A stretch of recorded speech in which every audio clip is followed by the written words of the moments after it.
and welcome to the Everyday Board Game Podcast with your host, Daniel. And Daniel. Good night, Daniel. That's good enough. Yeah, it's close enough. So, earlier today, when I arrived, 20 minutes ago? Something like that, yeah. I said good morning to his wife, and immediately he's been on edge ever since I showed up. I brought in, because I wanted to show a couple of these old TCG decks, not necessarily on the podcast, I just wanted to show him. Just like, hey, look at this. These are kind of funny. No, that's not the problem. I saw him digging in the back of the car, and that usually means he's grabbing a prototype. Yes. True. I did also bring So Clover just in case. Because I know how much... I showed up early today. I'm like, I know how much you've been wanting to try it. I do want to try it. And that plays in like 20 minutes. But I also got a new video game, so... You can video game when I'm not around. That's all I'm saying. You're always around. Twice a week in the evenings-ish. It's not that much. But no, it's been a weird week. I'm super tired. The allergies have started kicking in, so... Yeah, the wind started picking up, and then all of a sudden the rain came out of nowhere today. Did you see the clouds over on the south end? Yeah. It looks like there's going to be snow, which is weird because we live in the desert. And the thing is, we already had snow. They canceled school, and the snow was... They delayed school, and the snow was slightly on our mountains. Yeah, they delayed... Well... The reasoning, and from how I understand it, is that there was rain the night before and freezing weather. No, there wasn't. There was rain by my area. I'm not saying much rain. I'm just saying rain. It's desert rain, like the Sting song. Funny note, speaking of rain, I don't know if I mentioned it to you. I only recently found out in the last few years when they're talking about percentages of rain. Yeah, it's the percentage of the city area covered. Is the rain. I was like, wait, what? Yeah. So 20% rain is not 20% likelihood. It's 20% of the area that will probably get rain. I was like... Didn't I tell you that fact? No, I found it on TikTok. Oh, okay. I love that fact. That's how I've been saying it. I don't know if that's actually true, but that's what I found out. I have not decided to look it up. But then again, it's interesting. Yeah. Weather meteorologists always say, 20% chance of rain. Yeah. So who knows? It could be just us saying it for the sake of saying it. But normally we go, oh, by the way, he was super mad at me for digging in my car for these decks. And he shouted at me from his front door, hey, what are you doing over there? Trying to make all the neighbors look over as if I'm stealing from someone's car.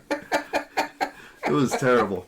And then I came in, and he gets on his wife's case about me saying good morning to her, and her replying good morning back. I told her don't encourage it. I thought that was a very nice gesture of her. You need to give her more credit. I am giving her credit. As I say, don't encourage him. Oh, that's terrible. And then thus we are here now, and you're happy that I said good night instead of good morning. Yes, because it's closer. I mean, it's adjacent either way. No, it's morning not. Morning to evening. You have good morning, you have good afternoon, you have good evening, you have good night. All right, fine. It's good afternoon. I'll give you that. Speaking of absurd, Wyvern. Let me just show this to the camera. That doesn't look like a TCG that anybody would have ever played. But I bring this up because this is actually from a really well-known designer who's still designing games. Mike Fitzgerald. I had the opportunity to meet him at Gamma a number of years ago. Very nice guy. Super enthusiastic about the hobby. So this is awesome. By the way, that's not going to be on any of our lists. No. I've never played it. I've never played it. Who knows? It might be the most amazing thing in the world. But judging by all the reviews and everything everyone said and by the looks of it, I'm guessing not. But you don't know until you've played it. Yeah. So... I know we don't talk about what we've been playing recently, but I played a game last Saturday. Oh, no, I was going to bring something else up. Okay, go ahead. We played this one on Wednesday. Yes. It's a game that's in the BGG Top 100. Mm-hmm. You and me have both been wanting to play it, but we're also kind of hesitant with it because, one, it's a two-player game. Yes. And it's a phenomenal two-player game, but... It's got some things that I still have an issue about, but you know when it's a good game... is when you're thinking about it the next day how you should have done something else. I got you beat. I dreamt about it. I actually remember waking up and going, oh God, I was dreaming about this game. That is Twilight Struggle. We played Twilight Struggle for the first time. I bought a copy not too recently. Yeah. And or fairly recently. And our game group, two of them couldn't show up for whatever reason. So it's just you and I. Yeah, and you're like, can we just play this? Because you're the only person I'm going to get to Right. play it. There's nobody else who's ever going to play it. I might be able to like really blackmail my son into playing it, and I think he would play it well. But this is 100% not my style of game. Same. It's historical, which I mean... I do like that. Yeah, that's fine. That was intriguing about it. It is an area control, like, war-themed game. About the Cold War? About the Cold War, and I'm not... That is not my jam. Asymmetrical two-player. Asymmetrical two-player. You were the USSR, I was USA. There was so many jaw-dropping moments where we were like, no... Oh no! No. And it came down to a die roll. Right at the end. And we were going into the chance. last round. So we were the in last turn. It was which like is what, a round. the last. We were in what, turn 11? Turn 10. Turn 10, and turn 11 is the last one, right? Nope. Turn 10 is the last one. No, because we were going to go. We were on 9. We were on 9, and so what was happening is he was forced to play a card. Yes. That affected me, which allowed me to invade, what was it, South Korea. Something like that, yeah. And I had to roll the die, and if I got a 4 or higher, I won the game because it would push me into 20 points. I got a 4. Yes.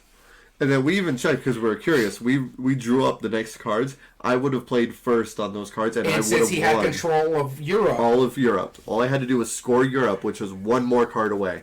And when it goes into the whatchamacallit, the only way I could have stopped you from winning, starting the last round, is because it goes into what is called the event. Yes. If I had the event card, that canceled your event card. Yes. Which I did not have. Right. However, because of that, if he didn't have control of Europe, I was still going to win the 20th round. You were going to win every other I had the Asian scoring card, and I had domination in Asia. Yes, you did. Yeah. You were definitely going to win. That was my last saving grace, and I was one die roll away from it. Yeah. It was so cool. It was really good. I really, really enjoyed it. No, so I played a game on Saturday that I had bought that previous Friday. And it's a small card game that I've been wanting to play for a long while. It was a Spiel nominee, Scout. Oh, yeah. You showed me that one. Oh, my goodness. This will very likely be in my top 100. Next time we do this? Next time we do this, yes. Which will be like in 2 years or so. Yeah, about 4 or 5 years. Because what made it really cool is it's a ladder climbing game, right? Mm-hmm. And the way it works is that if I play down, like, let's say a 5, you can play any single card that's higher in order to stay in the round, or you could play any 2 or 3 or 4 card run or of a kind to stay in the round. And anything that, like, any straight will beat any single card. Any of a kind, like any pair, will beat a 2-card straight of any number. Okay. And so it kind of resets. So if you play a 9, I could play a pair of 2s and I'll still be in. And I could play normal numbers. Okay. Your option is to either show, which is playing that, or scout, which is taking a card and putting it into your hand. Each of these cards have 2 different numbers on it. So it'll be like 9 and a 7. So let's say I have a 9 and a 7 in my hand. And I want to get another hand because you can't change the order of your cards. At the beginning of the game, you choose which way it's facing, but you don't change the order. And you can only play cards that are next to each other. So if I want to play an 8-5 or an 8-7-6, I have to play that in order from my hand. And so let's say you do that, an 8-7-6. Mm-hmm. And I'm like, okay, I need to scout in order to get better cards because I can't beat it right now. I could take your 8, put it next to my 9, or I could choose the other side of the card and put it down next to my number, which is like 9 and 7. I could put it in there. Mm-hmm. But what makes it so brilliant is in order to win the trick, you just have to play a better card, and you take all of the opponent's cards and score it. It's 1 point per card. Okay. So in order for me to beat your 8-7-6, 8-7-6, I need to play something better. Well, let's say I scout the 8. Well, then that means the next player just has to beat a 7-6 because you don't have that 8 anymore. Oh, okay. That is such a brilliant idea. Yeah, that's pretty cool. It shrinks the trick that the next person has to beat. So you would think that there's some point where somebody plays something so high that everyone's like, well, no, we can't. No, you're taking cards away from it. You're milling away until it becomes manageable. Yeah. That is so cool. It's smart. It's very smart. That is one of the neatest things. You're going to fall in love with it. Probably. I like those little small cards. I know you do. As my top 100 says. Right. Which we're going to get into. I'm sorry. Like, I know we don't talk about what we've played recently because we really need to get into the episode, which we will. But, oh my goodness, that was one of the best games I've ever played. Like, right off the bat, I was like, I fell in love with it. I want to play it again and again and again and again. Okay. Which one did you prefer? Twilight Struggle or Scout? Because you were enamored with Twilight Struggle. I really like Twilight Struggle. That is hard to say right now since I haven't ranked it. Yeah. But I appreciate very subtle nuance, like, and really like elegant design more than I do those stand-up moments. Mm-hmm. Like Twilight Struggle would get game immersion for us if we were ranking it, but Scout would win everything else.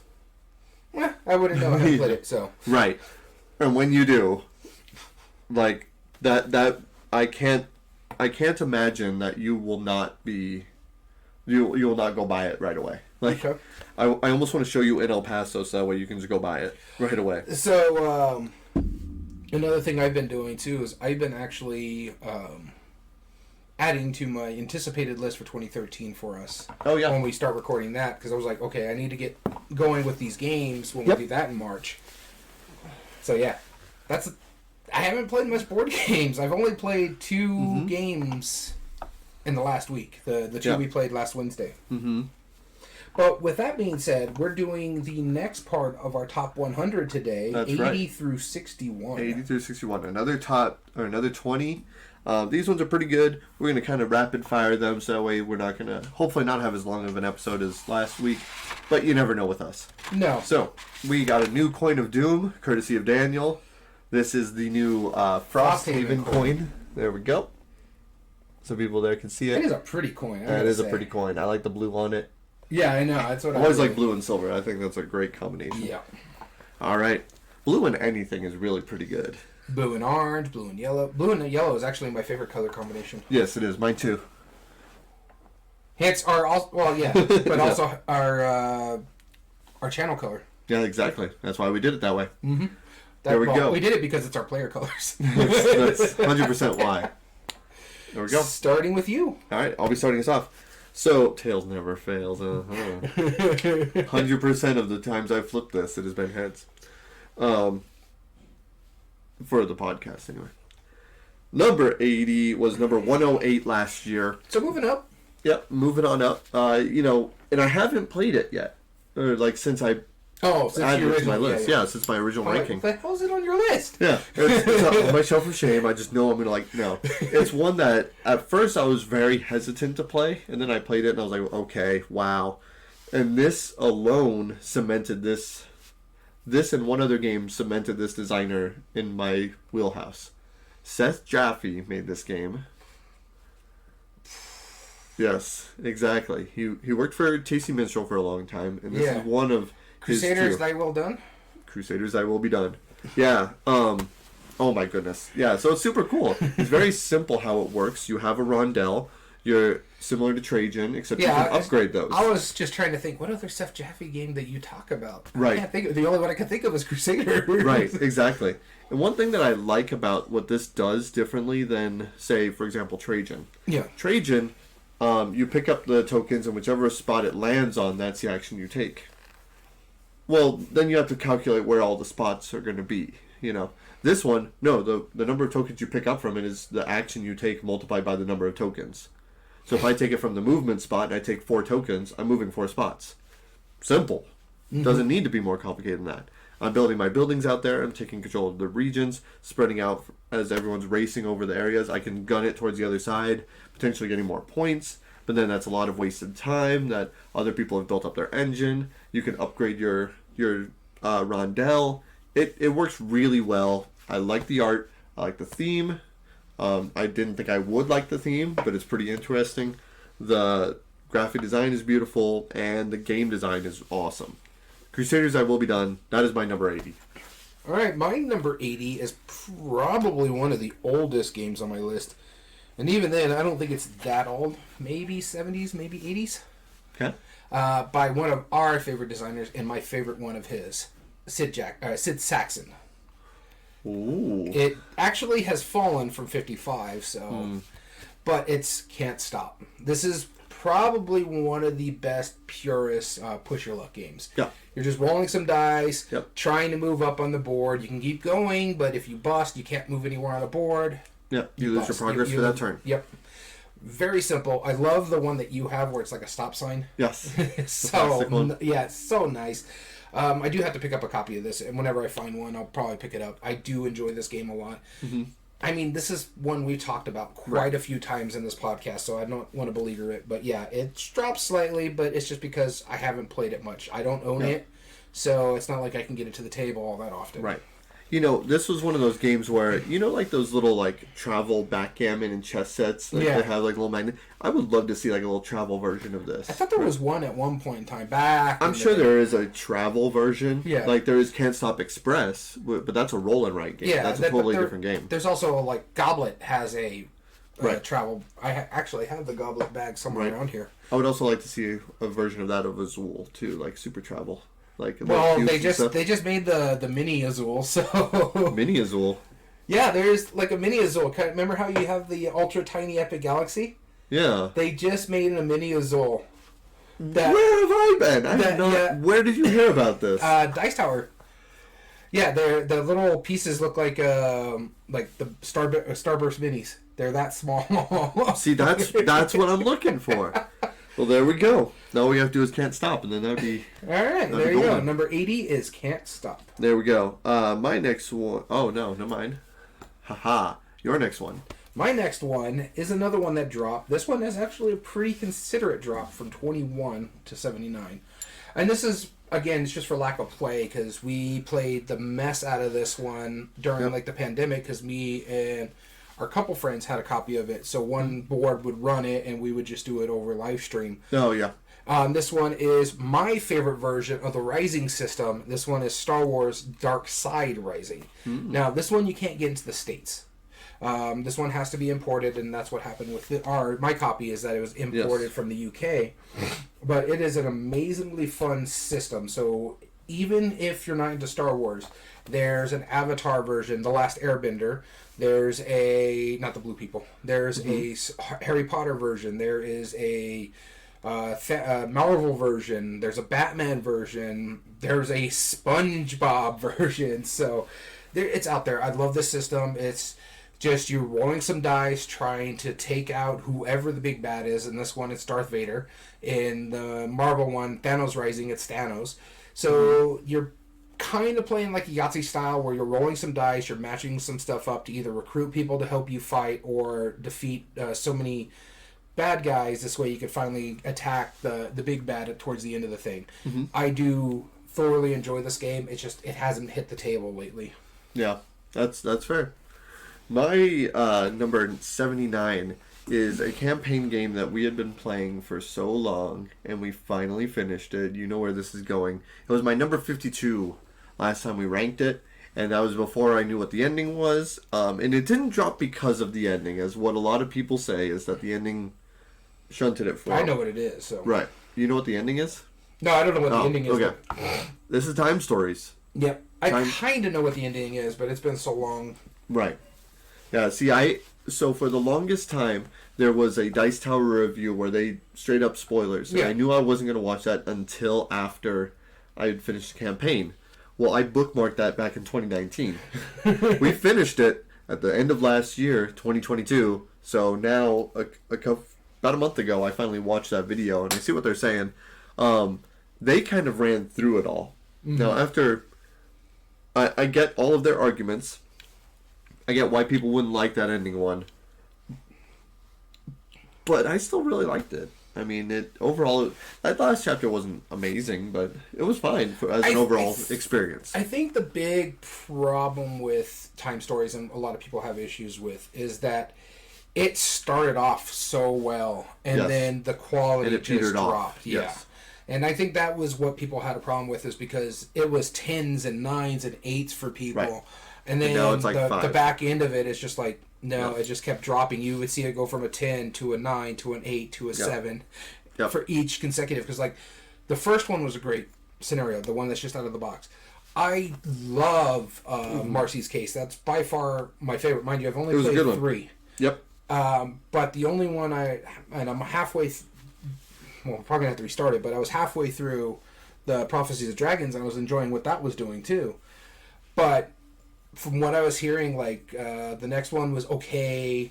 The Roman one, I can't remember the. Yes. Yeah, I know it. You know which one I'm talking about. I think I have it over there.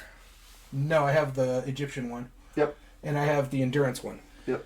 The Roman one, dealing with like the Pope and stuff like that, or around that time, medieval. What is it? Revolutionary Italy. Yeah, it was about the time of the Crusades. Yeah. That one I heard people weren't enamored with. No, in fact, I completely forgot about that one. But yeah, there's some issues with it. I did like the game when I was playing it, but another reason I stopped playing it, a big thing, and I still own it, I want to try to get it played again, it's just that gaming group fell apart. Yeah. And so it's not that fun to play a campaign game when you don't have that group anymore. Yeah, exactly. No, I don't blame you, and that's why I pulled us all together to do that, because I was like, we really need to finish this. It's been 7 years. Let's get her done. And we did, and it's been awesome. But as you can tell, it dropped down a little bit. Yeah. You know, for 79. Honestly, I think it's next time we do this, it'll probably be off your top 100. It might, honestly. I mean, because I don't want to go back and replay it. Yeah, and then the fact of the matter is, if we do this within the next 2-3 years, something like that, there's going to be about 400 or 500 new games we have played. Right, exactly. So, there you go. Time Stories. Number 78. Mm-hmm. Back to me, huh? Mm-hmm. So this is the biggest drop on this list. This was, again, another game in my top 10. Dropping all the way to 78. All right, let's hear this. In fact, it was in my top 3. It was my number 3. This one is a great Phil Walker Harding game. But it just doesn't get played all that much because we played the mess out of it for a long, long time. And it's the one that you showed me, and I immediately bought it that day. Yep. This is Silver and Gold. It's a fine game, but Super Mega Lucky Box. I don't even know if Super Mega Lucky Box, but Super Mega Lucky. It does everything it does better. Heard it. I wouldn't say better because I don't know if that's on my list, but that hurt it a lot. There were also Explorers heard it too because they're all doing the same kind of thing. Scribbly Gum is another one. Yep. The long rights are really simple, and I think the big part of it too is just that it doesn't get like if I want to play a polynomial roll and write style game, I'll probably play Cartographers over it because I get the color. So and then the theme of Cartographers comes out more than hey, we're pirates looking for treasures by drawing on these little cards. So that theme still was it like hundreds and thousands of X's or something like that? It's like such a weird tagline. Yeah, it's a really good game. It's a great game. Yeah. There's a reason why it's still in my top 100. It's just that it hasn't been played for a while. This is the game that even though it's a small card game, could have done for like a small expansion. Give us some more cards, maybe some more bonus cards, new ways of scoring, that kind of stuff. On the other hand, it's still a phenomenal game. I highly recommend it. If you can find a copy out in the wild, go ahead and grab it because they're not reprinting it for at least for a while. Yep. No, not for a while. My number 78 is a cooperative game that used to be my number 24 last time we did this list. And so it's dropped a little bit, and I think it would have fallen off had I not played it fairly recently. And I forgot how much I truly enjoyed this game, Pandemic, the classic. And I don't know if that's going to be on your list at all, or if it is, but I mean, I have not played base Pandemic in a really long time prior to that point. Yeah. Last time I played it was before I started Pandemic Legacy Season 1, whenever that came out. That was a while ago. It was a long time ago. And I think I technically played it like once on my phone or something like that. Yeah, so Pandemic, the only one I let be in my top 100 was Legacy. Mm-hmm. And it went from 11 to 136. So yeah, it's not on my list. Yeah. So I had Legacy separate because they're but I lumped all the Legacies together. And just because even though like the first Legacy Season 1 is base Pandemic more or less, before you get into the actual storyline, this Base Pandemic is just, it's such a solid, intense game that works every single time. You never feel like you're hurting. I mean, you always feel like you're hurting, but you never feel like you can't strategize better. You never feel like you're beholden to some of the stuff. You never feel like out of control more than I get you. Yeah. more than thematically, you know. Like there's times where you're like, oh no, this is ridiculous. Like we played it as a 4-player game recently, and we were down to like the last 4 cards. Okay. And so recently, and I've been trying not to do that because I don't like it when we're like, all right guys, we have 3 more turns left. How are we going to do this? You know, because that's just mathing it out at that point. Okay. And so, for example, there was a group of ours who played Horrified at our game shop, and I explicitly told him, it was like, he was like, all right, hold on, we have 4 turns. If you do this and you do this, I'm like, just play it out. Because you're not going to know what's coming up anyway. So just trust me, you'll like this better. Play it out. And they ended up dying by a die roll anyway. But it happens. You know, yeah, they had no control over that. So I saved them about 20 minutes of planning. Honestly, I had the, like, for me with Pandemic, Base Pandemic, I have not played since I've done the Legacies. Yeah. I'm only partially through Legacy 2. And I'm liking what that does better than regular Legacy, just because you're building the board in a sense.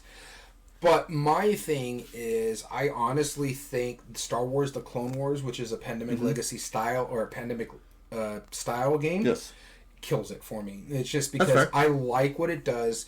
It's very simple. There's one way to lose, one way to win. That's it. But everything that would cause you to lose in Pandemic just pushes the one way to lose in the Star Wars The Clone Wars. If you get an outbreak, hey, that pushes the threat level. Hey, you got what is it? The other one, like, hey, your person gets hit or hurt or pushes the threat level, and we called it threat level Palpatine. But I just loved how that worked. Like, if they did another game that isn't like Star Wars, but maybe they did, I don't know, maybe they redid the Romans like this one, the Roman one. Sure. It'd probably be on my list because I love what they did with the system. Yes. To change it up and make it quicker and snappier. Yeah, makes sense. That was my number 78. Pandemic. Cool. Moving to 77, yeah. Here we go. To me, number 77. That one sounded like it hurt.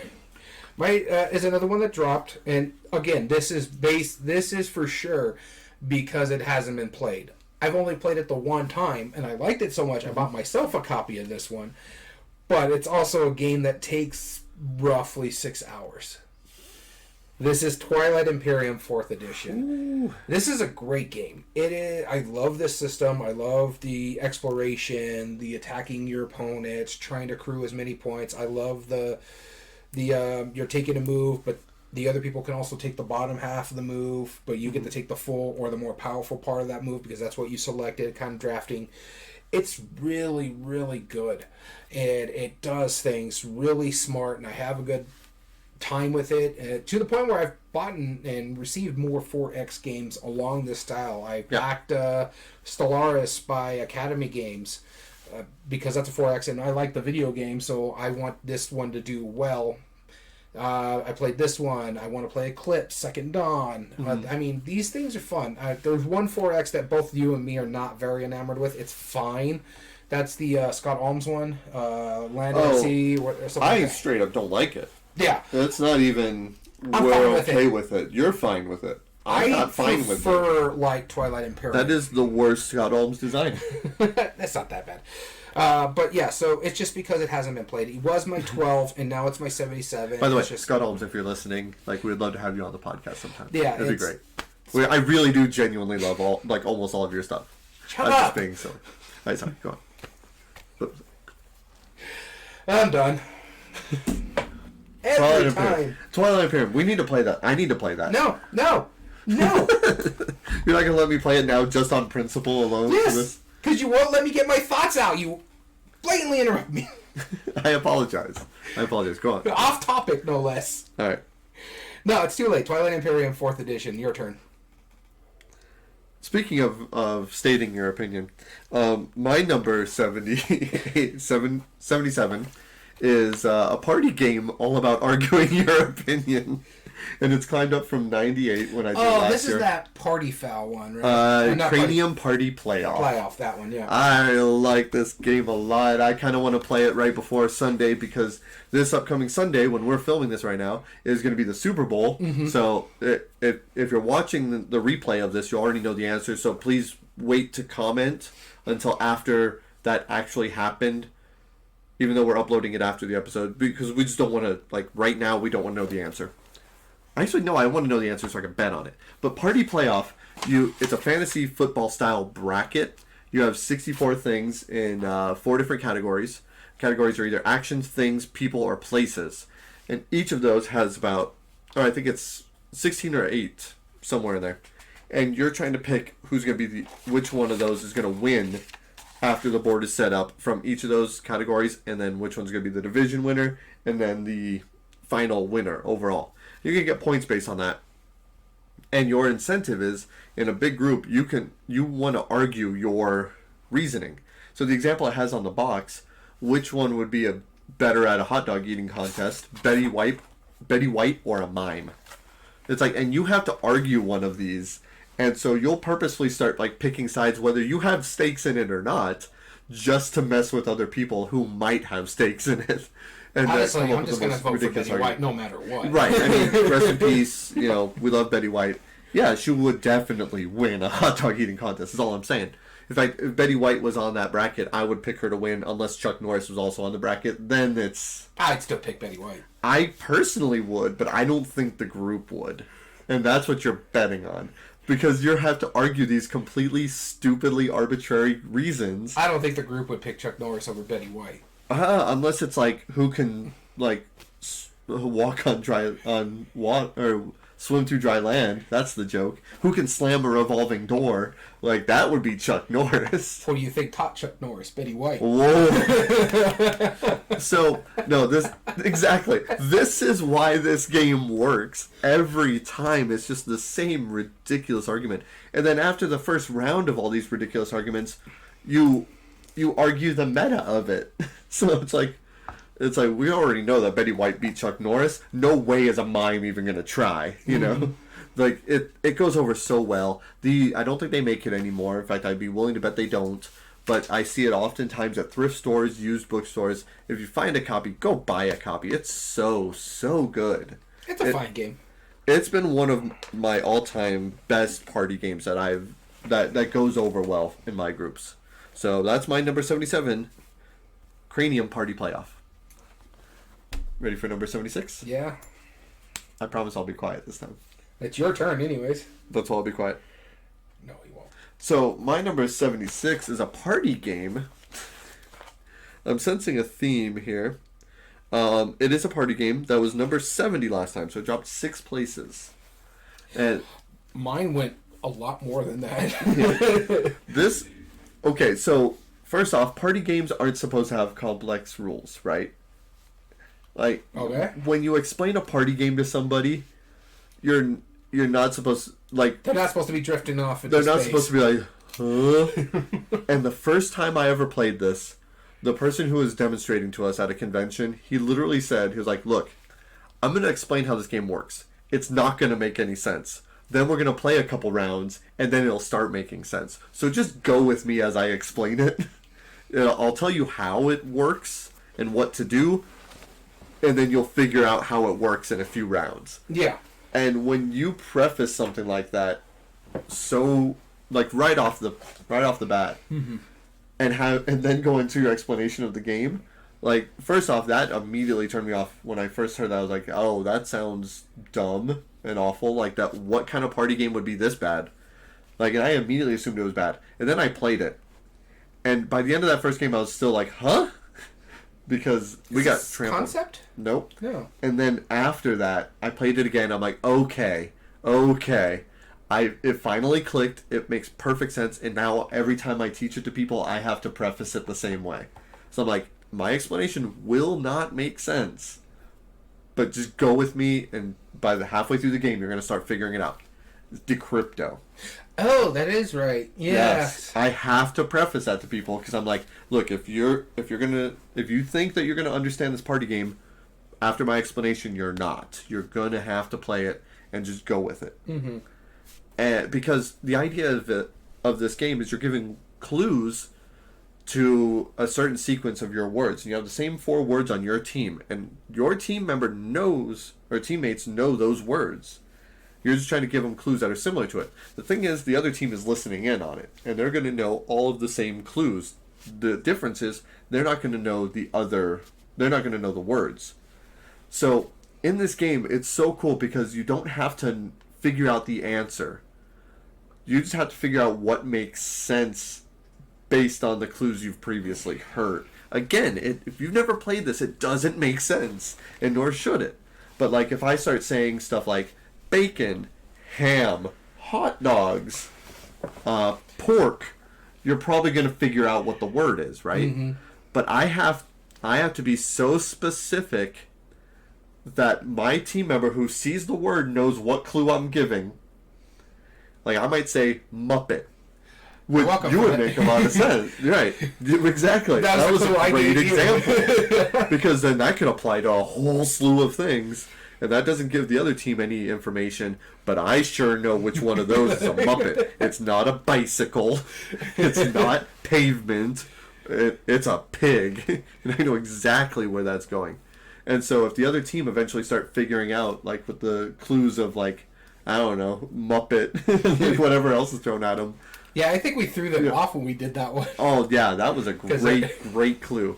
Decrypto it's so cool how it works. And I do like it. And it's such a weird, if you like just one and wanted something a little meatier, because that has the same idea. You have to make something so specific that your team members figure it out, but not specific enough that the other team who's listening in can start figuring out the pattern.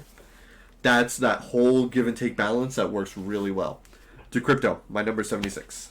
So, I had to look it up. Decrypto is at 314 for me. It's just because it hasn't been played. The last time we played it was when I played it with you. Right. When we were over at Bryce's house, which is a while ago. Yep. Alright, so my number 76 was originally my 14 the last time we did this. So, like I said, this is a significant drop here. It is a great game. It just hasn't been played, and I got the expansion. We just haven't played it since because, mind you, we were all trying to whittle down our shelf of shame to push these games. And so, but this one I adore. I love. I don't see it leaving my collection anytime soon. And it's one of the games that is the reason why I'm getting more games off my shelf to actually play it. And this is Aquatica. This is a phenomenal game where. And I love the system of it where you're playing cards out, but you can't play those again until you play the card that allows you to pick them all back up. Yep. I love the fact that when you get a card, eventually it becomes more and more powerful until you can get to the point where you can make it treasure towards the end. Excuse me. I love all the abilities of this game. I love how it plays. It's a gorgeous production. It's a gorgeous game. I love the boards where you're just sliding the cards into it. Those are phenomenal. It's a really great game, and this one is Aquatica. And bless you, by the way. Thank you. No, Aquatica is a fantastic pick, honestly. I mean, when I first played it, I didn't quite like it, and then the second time I played it, I'm like, yeah, okay, I get it now. Yeah, this is really good. Very good produced too. Yeah, it's fantastically produced. I want to get the expansion for it. Better with a bigger group of people rather than just a 2-player game. Right. I agree with that. Fully admit that. Get more cycling out of everything. 3 or 4 players. It's sweet spot because at 2 it's just like the solo is not all that great either. That's right. Yeah. Very good. Good choice, man. So 75. This is another one that dropped. Not as far, but this only went down 40 spots rather than only 40, huh? The 52 spots or something like that Aquatica dropped. This one is now 75, which originally was my 35. This is one of my favorite racing games. Downforce. Downforce. Yeah. Wow, that's the only racing game I'm aware of that you like. Yeah, You're not the biggest racing fan. No, I do own another racing game I want to get to the table that I want to try, and that's Snowtails. Oh, yes. And then I want to try Heat as well. Yeah. Honestly, but just I like what everyone's been saying about it. Yeah, it and it's pretty cool. Really quick too. But with Downforce, what I like about it is even if your car doesn't win the race, you still have a possibility of winning the game depending on how you bet throughout the game and how much you spit in the beginning part of the game to buy your cars. Because there's a little auction in the beginning where you're trying to buy cars and drivers, and then there's a spot where you have to bet like 3 different times. Depending on how much you bet, could put you in the winner's circle. Okay. So it keeps you into the game even if your car is not doing well. Because I've actually won the game and my car never finished. Like the first 3 got done and my car was stuck on the last curve. Yeah. And so you still won. I still won because 1, I didn't bet a lot on my driver and my car, and 2, once I started seeing what cars were leading, I started playing cards to push those cars because I put massive bets on those cars. Yeah. And so it's smart of what it's doing. I love restoration games for what they've done with some of these older games and making them a lot better. And this is probably my first restoration game on this list and not the last. Oh, almost certainly not the last. My number 75 dropped a huge way from 74 from last year. This is a party game. I see the commonality in this one. Last week, when I did mine was the massive drops. Yours is the massive drops this week. Oh, I did massive drops last week too, Yeah. but more last More week new was stuff. New stuff. Yeah. Yeah, no, this week is a party games apparently for me because my number 75 is one of. I think you quite like this party game too, and I know you're not the biggest party game fan, but this is one you definitely shouldn't bring to an airport with you. This is Cash and Guns. Yeah. Yeah, I mean giant styrofoam guns. You could actually just like throw like the tokens and the cards and stuff in a bag and just point, right? Like that would be fine. That would be a good non-committal version of it. Yeah, exactly. But still, like making a portable Cash and Guns would actually be pretty funny. Like drawing tokens out. Micro version of it, travel version of Cash and Guns. Well, they just released a new version of Cash and Guns. I know you're not a fan of the theme, but it'll go better on like planes than freaking. Oh yeah, the wizard one, Stupefy. Yeah, I mean, power to them. I don't like anything about Harry Potter, the theme, or nothing about the books, the author, or anything like that, the movies, but.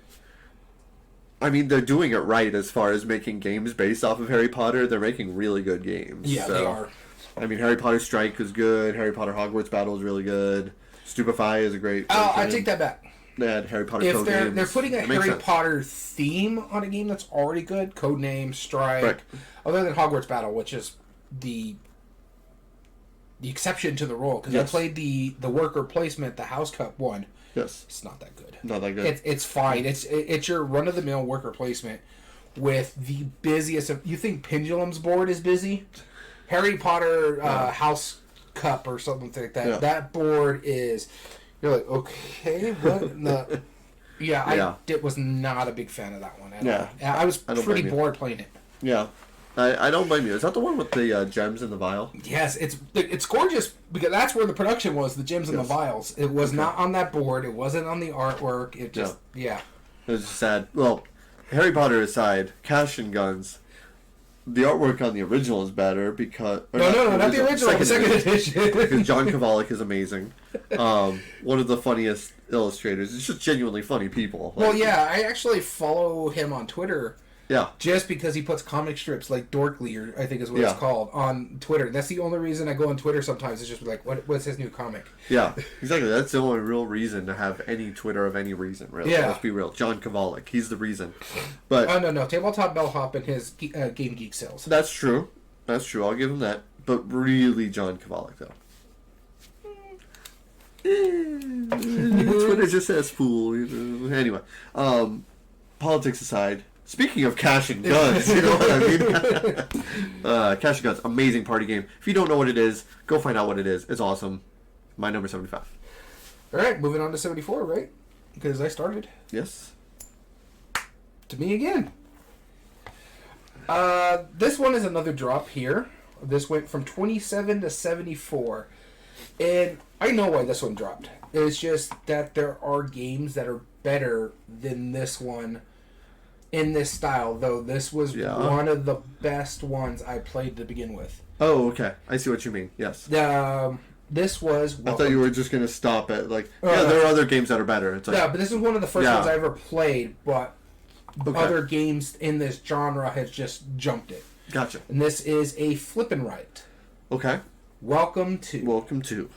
I love this game. I still think it's a great game. I have all the expansions. I have the winter, I have the Halloween, I have the zombie. I was just Googling at them right now. Yeah, I have the dry erase boards that you could have picked up. Mm-hmm. It's a phenomenal game. I do enjoy the mess out of it. I've played this a handful of times since I bought it. I played almost every map pack. I think there's 2 or 3 that I haven't yet. But I've played other people's copies of those map packs. Like my map packs, I only played like 2 of them. Yes. But I played other people's copies of them. And they're still sealed. Yeah. Yeah. And so, so I agree with the dry erase boards. That makes perfect sense why you do it, but it is kind of superfluous. And like along that same line, I was at a great shop down in El Paso called Game Vault the other day. Oh, yeah. Lindy's, her people are great. And I found a pack of upgrades to Spirit Island. Mm-hmm. It was just the regular character cards, but foil. I was like, I mean, really? Okay, I get it. But honestly, really, I get the dry erase boards for Welcome To. Yeah, because that functionally makes I sense. played the mess out of it, and so I, not mine, but like our friend Dom, his copy. Yeah. A lot of those stuff has been pulled out and done. And what I liked about it is when we had to do the isolation, a bunch of us got like laminated versions of them that we never used. That we never used. I still have those. I still have them. But one of these days. But it was a phenomenal game. It's still a phenomenal game. I love playing it. I bust it out. I like busting it out during the holidays. This way, like if Halloween, I'll pull out the Halloween one. Yep. If it's Christmas, I'll pull out the Christmas one. Just because it's a nice, simple game. You get 3 stacks of cards. You pick the number and whatever the special ability is, whether it's parts or stuff like that. It's phenomenal. There's 3 scoring cards that give you extra points at the end of the game if you meet the requirement. If you're the first one there, you get the most points. If you're the rest of them, everybody else gets the basic points.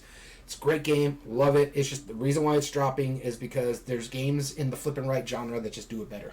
Yep. It's a fine game. Yeah. It would not have ranked on mine because I don't own it. Yeah. But I honestly don't think it would have ranked that high. I mean, I like it. It's fine. It's not. There's plenty of rolling right, flipping right. Yeah, and that's the issue. Is like I also have the successor, Welcome to the Moon, on my shelf over here.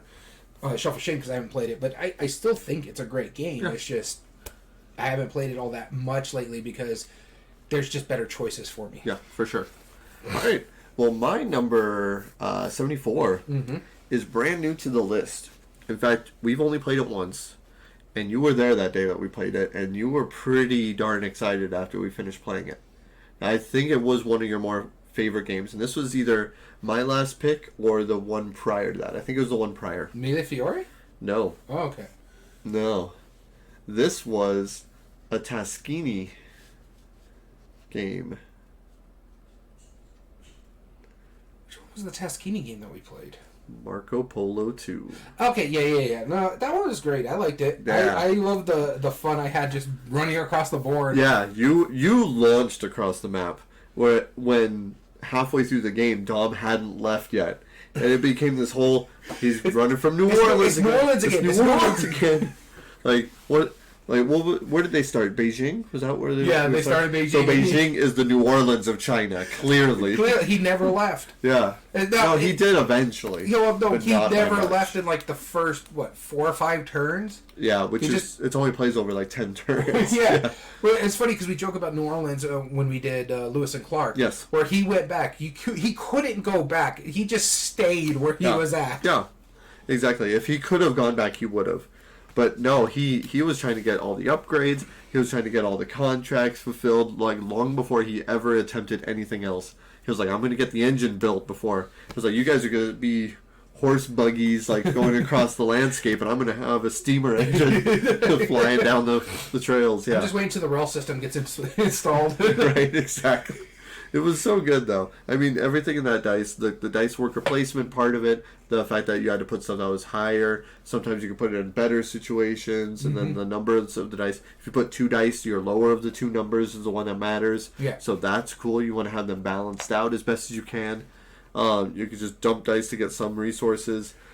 And on top of that, there was one point where I spent all my dice on one action that entire turn. Yes. Turned out to be a great action, but then I had to wait for you two jokers to do your job. And it was like 15, 20 minutes. So I'm like, I went to the bedroom, hung out with the wife for a little bit. Yeah, well. Drank some coffee. Yeah, that's just how it worked. It was fine. I didn't have a problem with it. I'm just like, I'm just going to get up. I'm going to walk around. I'm going to stretch out. I'm going to say hi to the wife. My favorite part about the game, though, what set it apart is that there's a lot of resources in it.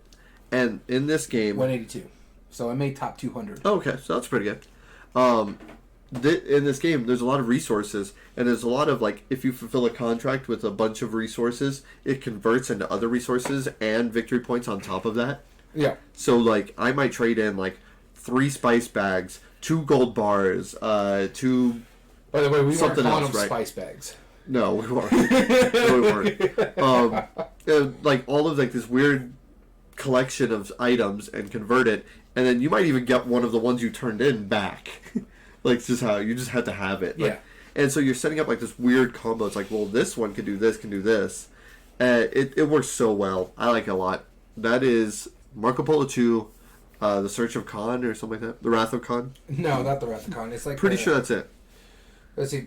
In the service of the Khan. In the service of the Khan. But what I liked about it, I was thinking of the other is number just that 2. all the players' powers are overpowered. Yes. So they're balanced. Yeah. If they're all overpowered, they're balanced. That's how that works. Yeah. My number 74.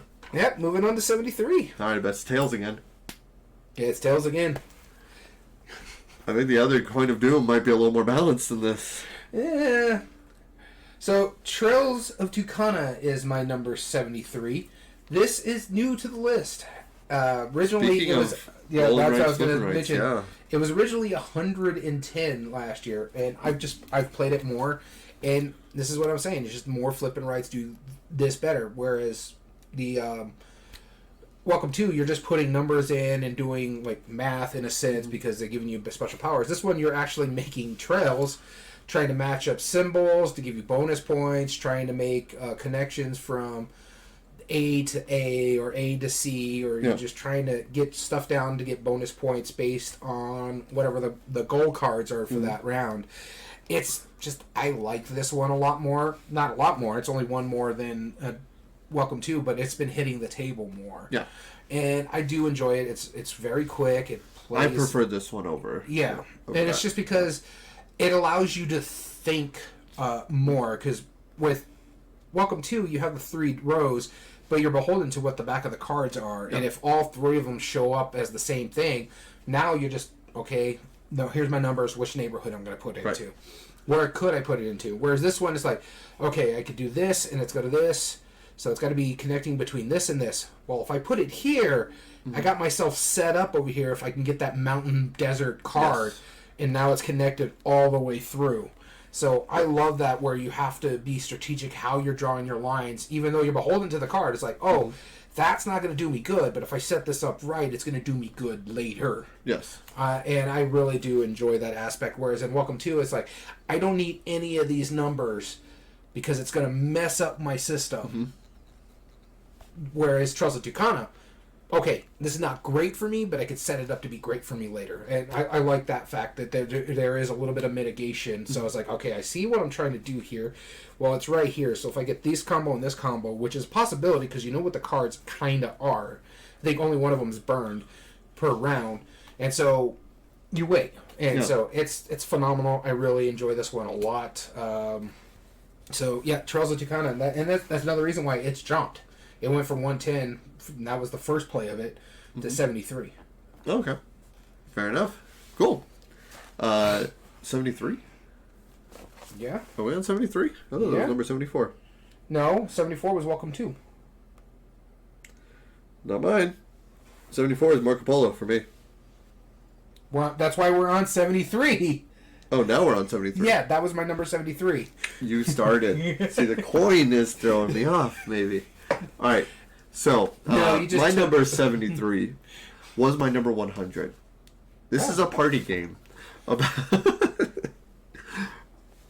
And because of one of our mutual friends is the reason this is on the list, and it's just a very fond memory of him playing it, made this jump up. Which mutual friend? Terrence. Oh. Worderific. Mm-hmm. Yeah, we were just talking about this. Yep. Worderific. We were talking about this in Tucson. Yes. Worderific. It's such a simply good game. It's my only game on the list from Guerrilla Games. Yeah, because I don't think the worst game ever is on this list. Or Lifeboat. Yeah. This is probably the best one. Or Palaces, for that matter. Yeah, anyway. Very smart game. Yeah. Very simple how it works. It's just a handful of letters. Each letter has like some categories. You roll a 10-sided die, flip over a card. That's the category you go off of. And it's all sorts of just a slew of different ideas. Let's say restaurant might be it. And you have to make a word out of your cards that have to do with restaurant. As soon as it's rolled and everyone says the category, everyone's like kind of racing to make the word. Whoever makes the biggest word gets the bonus, and the last person remaining, you either pass and discard some cards, or you make a word, and whoever is the last person who doesn't do any of those because they just took too long thinking, they become the judge for that round. Which is a great way to do it. If you're just like, well, maybe I could do this. Oh, everyone's done? Okay, well, then I'll choose who gets points. You know. Now that I'm remembering the conversation, because we were talking about judging games, like Cards Against Humanity and Apple to Apples, and this is what you were talking about. This is your favorite. So. Yes, this does it way better. Yeah. And that's such a brilliant idea. It's like, boom, boom, boom, boom, boom, and done. Whoever's there. Because at this point, you're not playing to the judge, because you don't know who the judge is going to be. You're just trying to do your best capabilities. Yeah. But if you like stuff like snake oil, where you have to like sell like this absurd idea, you have to do it, because your cards are never going to be good enough. Although, we have had, on occasion, where someone was able to spell the same word that came up, and that's just, like, tear-droppingly hilarious. It's like the term might be shirt, you know, and then I just make, well, shirt. And it's like, and you just sit back and you give that confident, yep. It's like, there's nothing more obvious. Like, it's the same word. Like, and when that happens, it's one of, like, just like, everyone's like, well, yeah, here's some points. You know? And whoever gets the biggest word also gets some bonus points, too. Yeah. So, it kind of rewards people for using their cards, too. So, there's a lot to like about it. The components are garbage. The graphics, there is none. But the box is ugly. It honestly looks bad. Like, it looks like you should not play the game by the box cover. But if you ever see it, it's like this weird, ugly, tan, yellow color with, like, a bunch of letters falling down. And you sure Alea didn't print this? No. It's, tan and yellow. At least they can get their lettering right. Like, and then some of the cards are different colors, too. Like, they're different shades of black. Like, they're all supposed to be printed black, but some obviously ran out of ink. You know, it's just a really poor production. But the game itself, it needs to be reprinted with a really good quality. So, speaking of games that were really good, but now the Fleet, I have to buy a lot more sleeves now. Yep, speaking of that one. I'm glad you're going to keep that. That was a great game. It was a good game. I liked it a lot. Number 72. You're throwing it too hard, that's why. Plus, it's my coin. It likes me. My number 72 is another one that's new to the list, and this is going to be quite a bit of a run on new to the list. This is a phenomenal co-op game based on time. You haven't played this one yet. I do have to show this to you. Do you know what it is? Pendulum? Nope. Based on time? Oh, Anachrony. No. I like Anachrony, but it's not my top 100. This is by Pandasaurus. Oh, The Loop. The Loop. Oh, okay. I love haven't seen this one The yet. Loop. It is a phenomenal game where you're working through different times to stop Dr. Faux, Faux, that's his name. And because he's making replicas of himself, and he's basically closing down loops in the system. So you're trying to go across time. Your time agent's trying to stop him. It's got a little cool cube tower that, so you're trying to fight his foes and his clones, in a sense. And you want to make sure you get them done, because that means more cubes are getting put in the cube tower. And if you lose one of those locations, and if it hits again, you lose the game to that same location. But it rotates, you're working around, you're doing different goals, you're trying to meet goals. To claim a location, you need to get 4 locations basically shut down for him. But if he shuts down one location and then hits it again where it's supposed to be shut down, then you lose the game. It's really, really good. I have a great time playing it the first time, and it's still something I think about, is like, that I have to get this to the table again. And this is going to get to the table again this year, and one of my picks. Probably not soon. I think I already know what my next picks are, but maybe the following 2 picks or so, because I already did my Shelf of Shame picks, and now I got to do my off-the-shelf picks, and then the next one goes to my Shelf of Shame. So when it goes into an off-the-shelf fix, it might be on my second one, because I really do enjoy this one a lot, and I want to play it with a bigger group. I only play 2 players. I want to see how it works with 4 players. Cool. Yeah. Sounds fun. I have no idea. This next one, number 72, is brand new to the list for me. And this is, I know, so one of my least favorite mechanisms, because there's so many of them, is roll and write. This is an exception, because I really like this roll and write. Because not only is it about outdoors stuff, not only does it have multiple pads in the base game, not only does it have a solo and a campaign version, it's made by a great designer.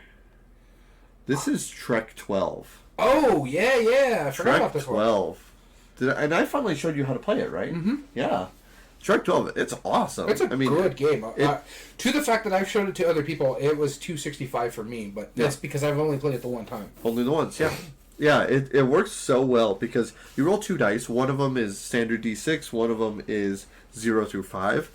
And you can either take the higher of the 2 numbers, the lower of the 2 numbers, add them together, subtract the lower from the higher, or you can multiply them together. If you come up with one of those, you're going to be writing down one of your numbers into one of the circles. Mm-hmm. The only thing is, you can only use a limited number of each of those. Those are kind of like your supplies in a way that you're using throughout this trek. Mm-hmm. You're trying to get through the mountains. Certain mountain passes can only get like numbers 1 through 6. Some of them you're trying to get patterns that are in sequential order. So like an 8, 7, 6, 5, 4, or 3. You know, the bigger the group you have of that, the more points it's going to be worth.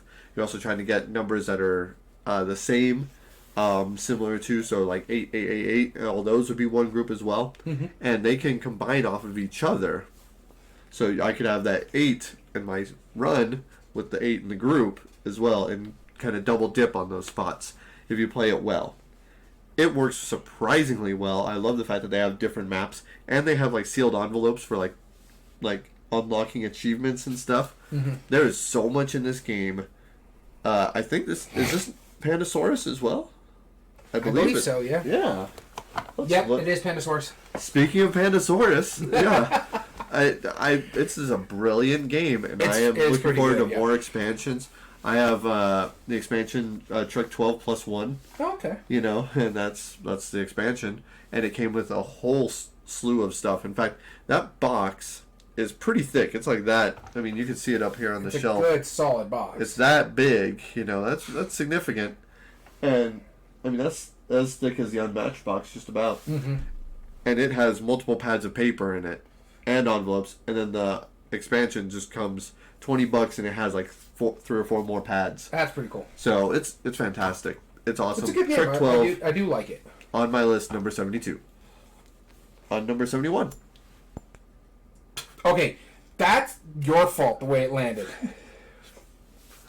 All right, whatever. So my number 71 is one of the reasons why Silver and Gold has fallen as far. In fact, I like it better than Silver and Gold and Super Mega Lucky Box, which I was just checking was my 102. So okay. Super Mega Lucky Box actually has moved up close, or might have dropped out, I don't know. But it's just outside the top 100. Silver and Gold, I still like it a lot. Mm-hmm. But I prefer this one over those two just because it's a lot more thinky. Phil Walker Harding. Phil Walker Harding is Super Mega Lucky Box? No, it's not. Super Mega Lucky Box is 102. It's the other one that is a flip and you're writing on stuff. This time you're not writing on cards. Yeah. Explorers. Yes. Yep. I do like this one a lot because it's like, okay, I got to connect this. I got to move this way. But I don't like what you gave me, so I got to make sure I get maps here if I can choose whatever territory I want to do. Or I got to be like, I don't need desert. All my desert's blank. Well, I don't need water either because I can't get to anything good in the water. Yep. So I love that aspect. You're trying to be the first to a temple, but you got to make sure you got a key. This way you can get the most points at that temple. But then you're also trying to branch out because if you surround your villages, they give you a lot of points. You got to be smart about getting your resources, your apples, your carrots, and your fish, I think is what the other one is, because they're going to start scoring you bonus points, and it's just there's so much going on in such a small game. Mind you, it's bigger than his other two flip and write games. In fact, it's bigger than the newest one, Scribbly Gum, too. Yes. But because there's a lot of variability for one thing, and a lot of just combos and trying to plan properly, and they like, okay, I gotta go this way. Give me the desert. Give me the desert. Fine. Yeah, it's phenomenal. I do dig this.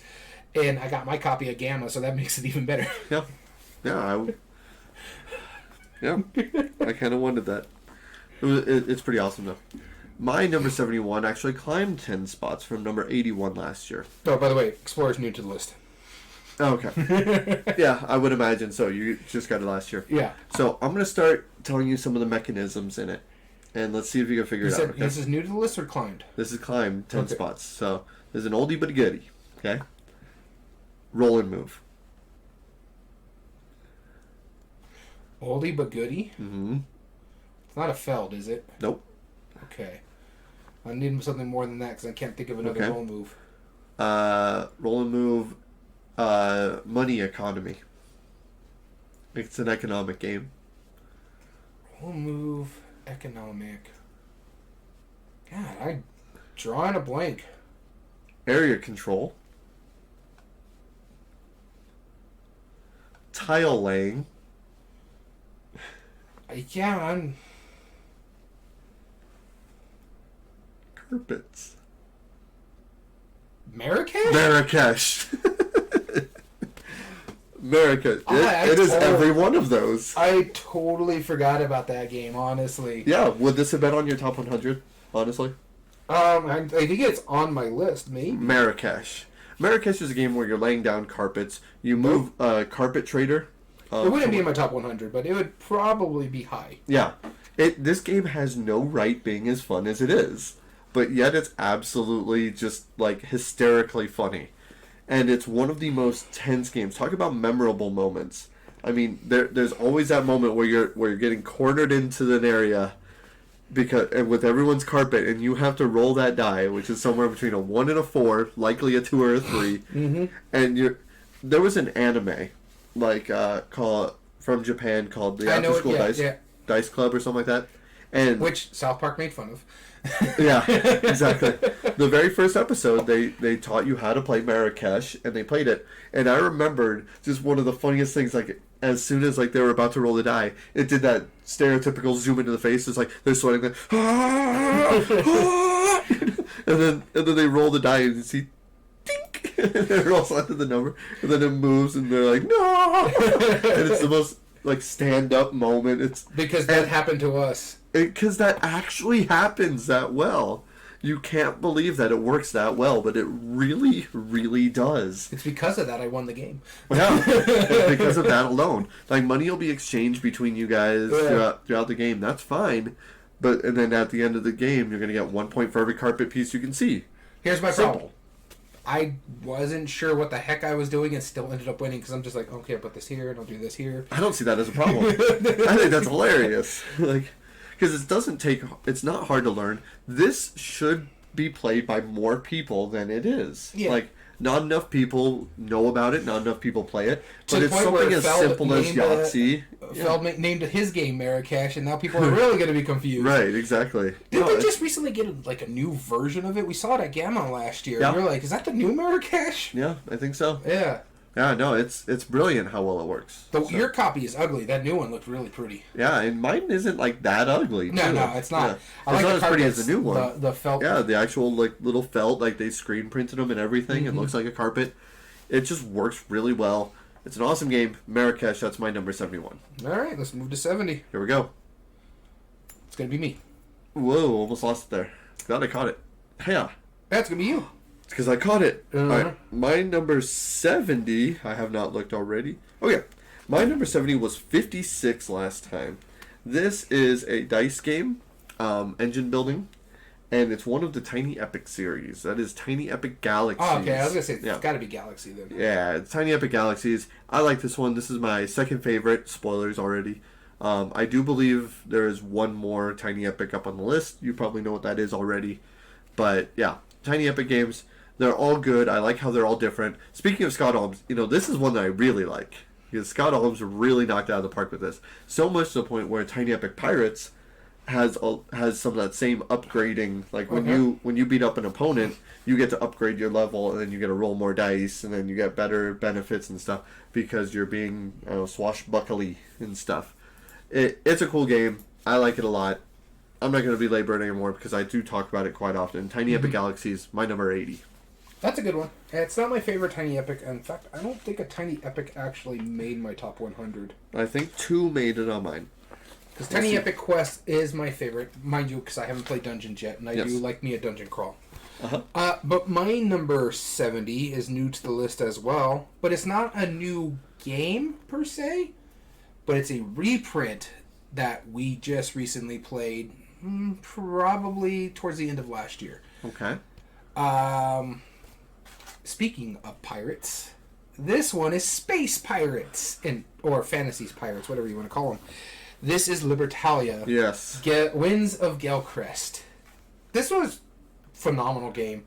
I had a great time with it. I understand why some people don't like the new art because they like that grimy pirates. I love this. I love the colorful pirates aren't nature. supposed to be happy in sunshine and happiness. You know why I like this one so much? It reminds me of a very underrated Disney movie, Treasure Planet. The artwork reminds me of Treasure Planet. I can see that. I love the way it works. It's like, okay, we're going to go... The lowest card is going to trigger during the day shift, but then it's going to trigger backwards, which means you could screw someone over based on the plunder because you're picking plunder in the night shift and stuff like that. And so I love everything about this game. I love the combos that can be played.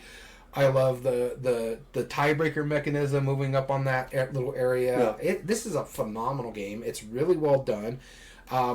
From everything I've heard about between this version and the old version, the cleaning up of the rules has made it a lot more simpler for people to get to the table. Yeah. Cleaning up the player powers and stuff like that as well. And I liked it a lot. I think this is a phenomenal game. I like it when they bring back old games and clean them up. I'm looking at you, Hasbro, with your Heroescape over here. Restoration does a heck of a job with it.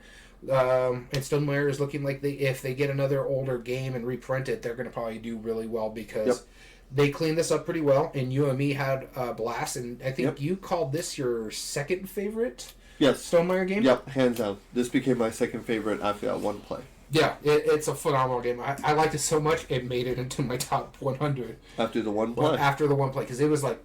and it was quick, too. It did not take long. It took us, 45 minutes, if that? Something like that. Yeah. Yeah, it felt that way. Yeah. Even if it took us 2 hours, it felt 45 minutes.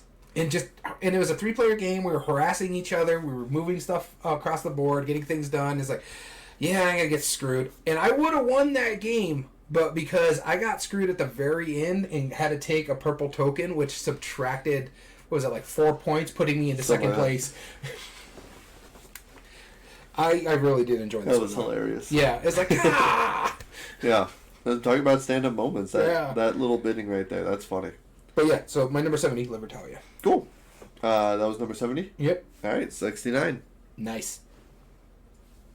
Dude, you're like 40. Come on now. I am not 40. I am 38 with the mind of a 12-year-old. No kidding. I mean, we're talking about toys.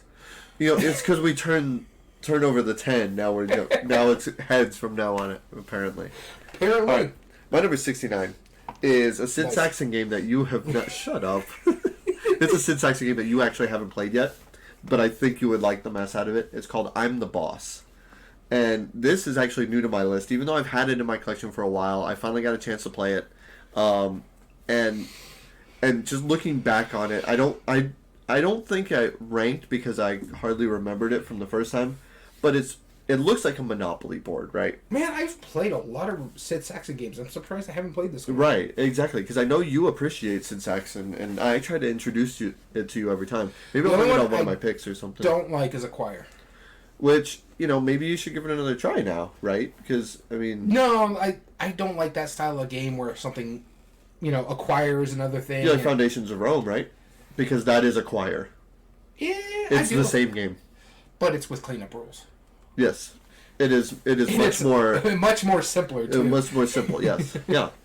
No, I mean, Emerson Matsuuchi is the new Sid Saxon, in my opinion. Yeah. I mean, Century Spice Road is bizarre, Yeah. Like he is... Bizarre is really good, though. Bizarre is fantastic. Like, the colors...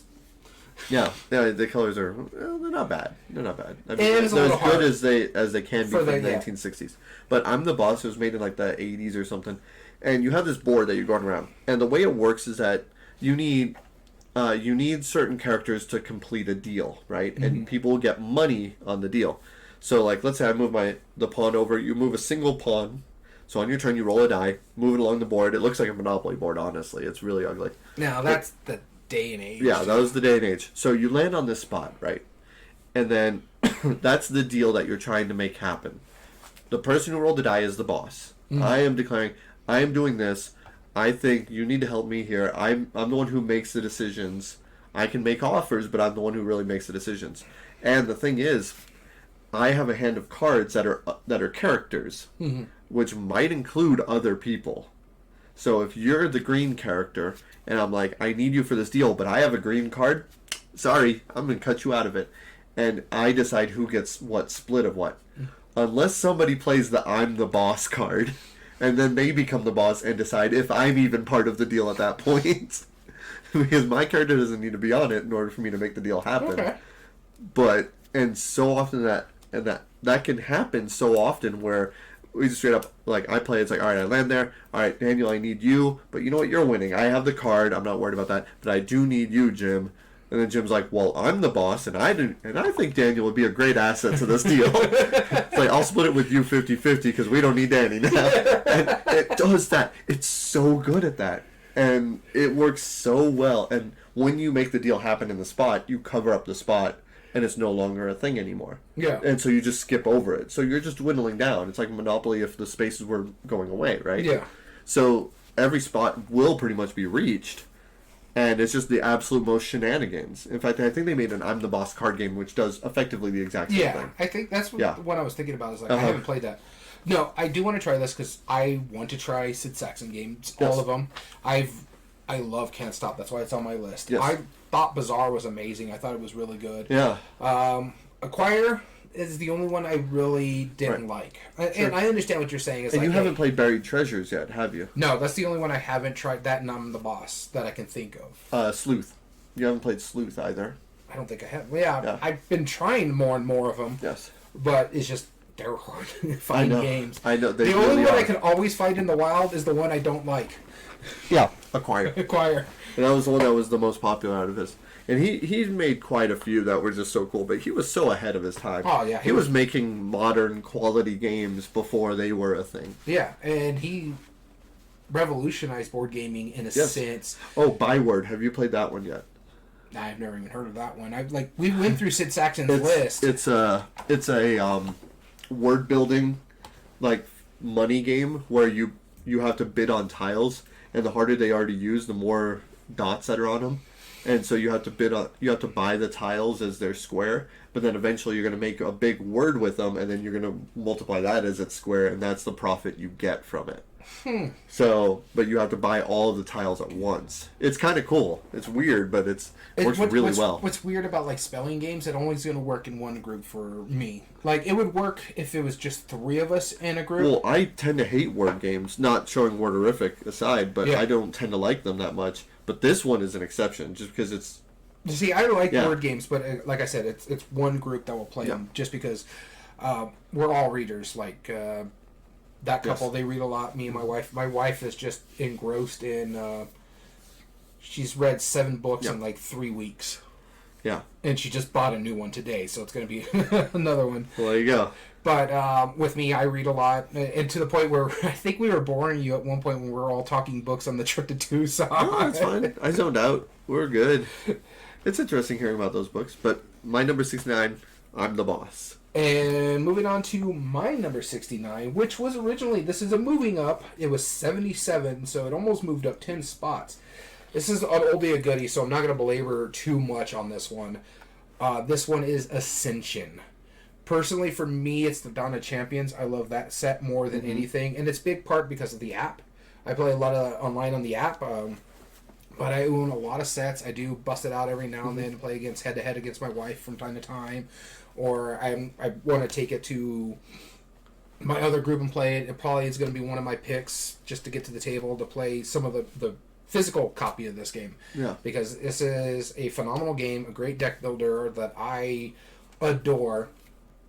Much better artwork as it went along, because that first edition art was but that 10th edition, which is the reprint of the original first, that art is amazing, phenomenally well done. But for me personally, my favorite is the Dawn of Champions, because it gives you something to work for. You start with a champion, and then so it's like, okay, maybe I need to start working on my Makana or my Void Con and getting all those so I can get my champion into my deck and start playing that. And it's just, I like the fact that you fight something, you get points. You buy something, they give you points too at the end of the game. It's like it's no wasted turn. Because even if you only have 3 buy and can only buy a Mystic, that's still going to give you a point at the end of the game. So that's why I like this one. It's just there's not a wasted turn. Cool. Well done. All right, number 68. Back to me. All right. Well, that's good, because this is another one that is new to the list. And this is a relatively newer game that we just recently played, just like Libertalia. Mm-hmm. I think you enjoyed this one too, but not as much as I did. This Probably is not. Speaking of Pandasaurus. Skate Summer. Yeah. I loved everything that this thing did. I love the little push your luck. I was like, do I want to go that one more turn? I also like the fact that it didn't hurt you if you busted, because you just lost that card. You still have all the other cards in your tableau to help you in the next section of the game. I like the fact that you just moving around the board, trying to combo different things. Hey, now look, I can actually push it further this way because now this is all cleared up.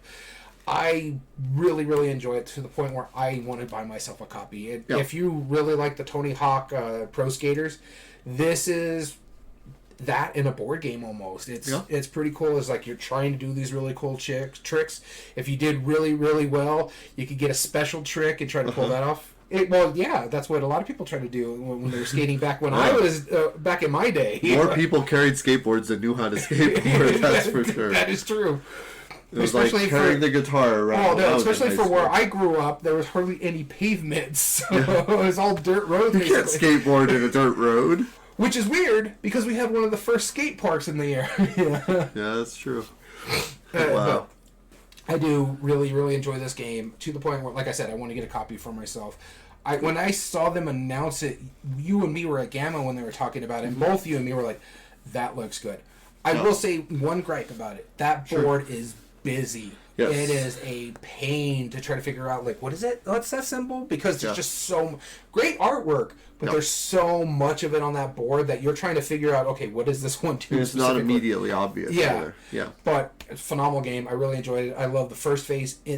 Honestly, when games tell me, like, hey, there's going to be 2 phases in it, I get a little hesitant. Sometimes it works, sometimes it doesn't. It works in Furnace, and it works in Skate Summer. Other times it does not work, because your first phase is your push your luck aspect, and your second phase is moving along the board based on the cards that you played, the color of the cards that you played, which worked really, really well. So I enjoyed it, and that's Skate Summer. Cool. This is number 68. 68. My number 68 was 102. So to jump back onto the list, it's an abstract strategy game, and I remembered how much I like the ones in this series. I know you're not a fan of this one, So I won't talk about it too long, but this is one called Czar, Tzaar. I don't know if I played this one. It's part of the Gift series. And you don't tend to like abstract strategy. No. Yeah. So, and there absolutely is no theme into it. It's not trying to have a theme. But what makes it really cool None is of the that, gifts are trying to have a theme. No, they're really not. In fact, it's almost like negative theme. Like it's how little they want it to To be. the fact it's monochrome, black and white usually. Usually, yeah. So this one, the way it works is you have a bunch of pieces. You have ones that are just normal discs. You have a disc with a dot in the middle, and you have one with discs with a dot and a ring. Yeah, I haven't played this one. Your dot and your ring are your czars. And the way it works is that you can move any one of your pieces on the board and any stack that you control based on, or in a straight line across any empty spaces until you land on another stack that's at least as tall as it, or one that you control. And so I could put like my piece on top of your stack if it's right next to mine, but I could put them in a straight line.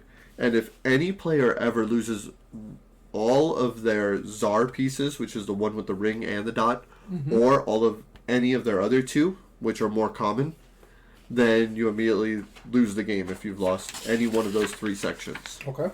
So what I'm trying to do is I'm trying to gobble up your pieces as we're doing it, but in order for you to do that, you're trying to make a bigger and bigger stack that is going to be perpetually even more powerful. And then you're trying to gain control of these pieces so that way I can't do anything about it, and you're trying to slowly maneuver them to take over at least one of my three sets of pieces. Okay. It sounds weird, but it actually works really well.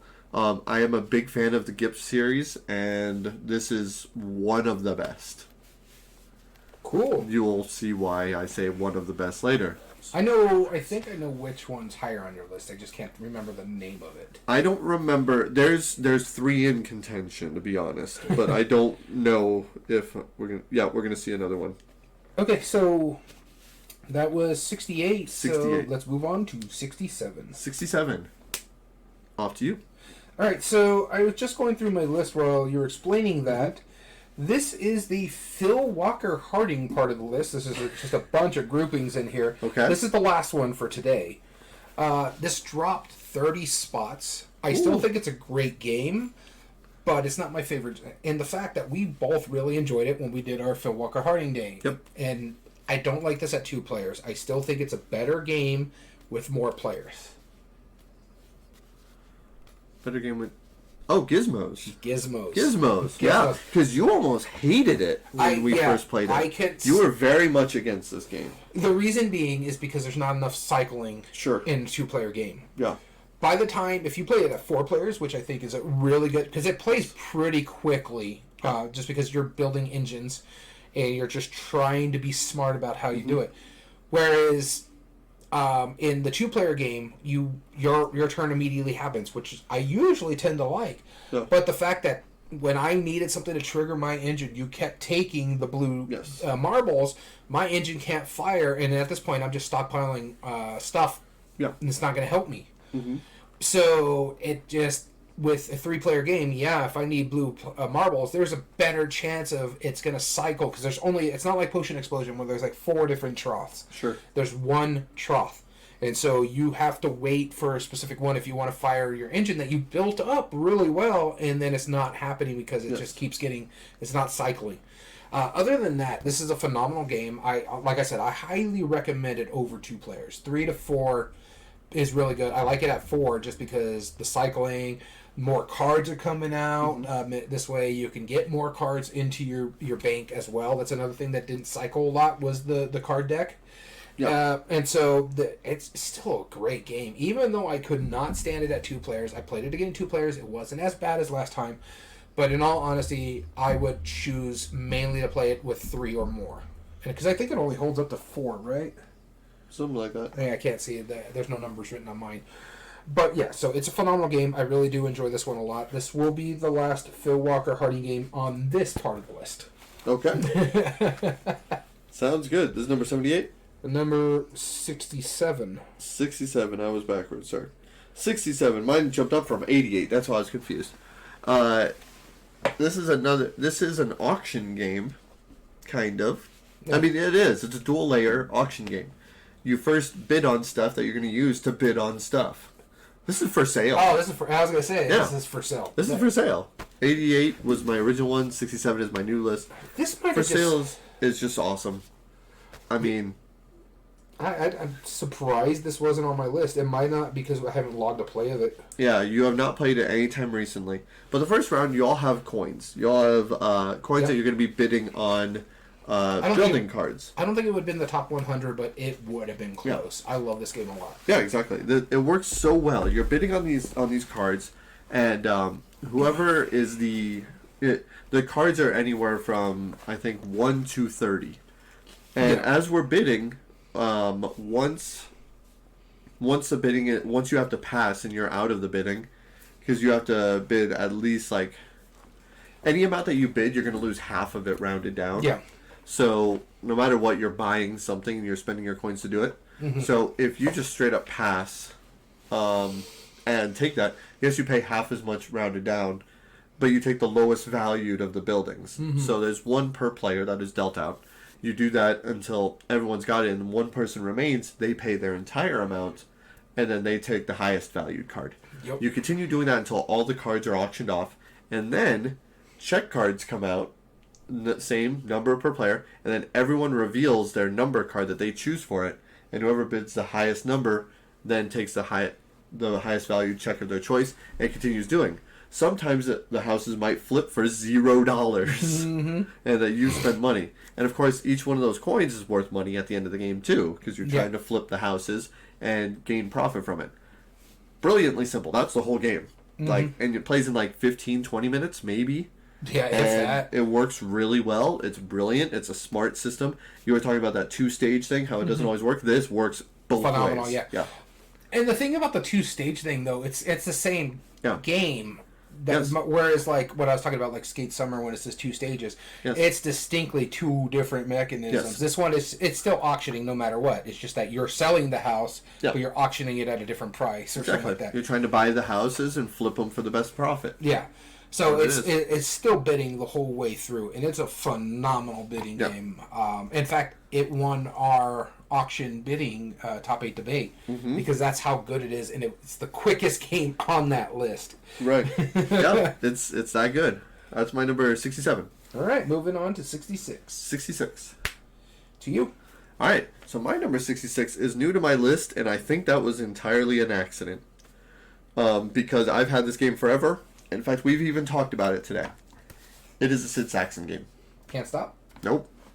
Acquire. Ugh. This was somehow not on my list.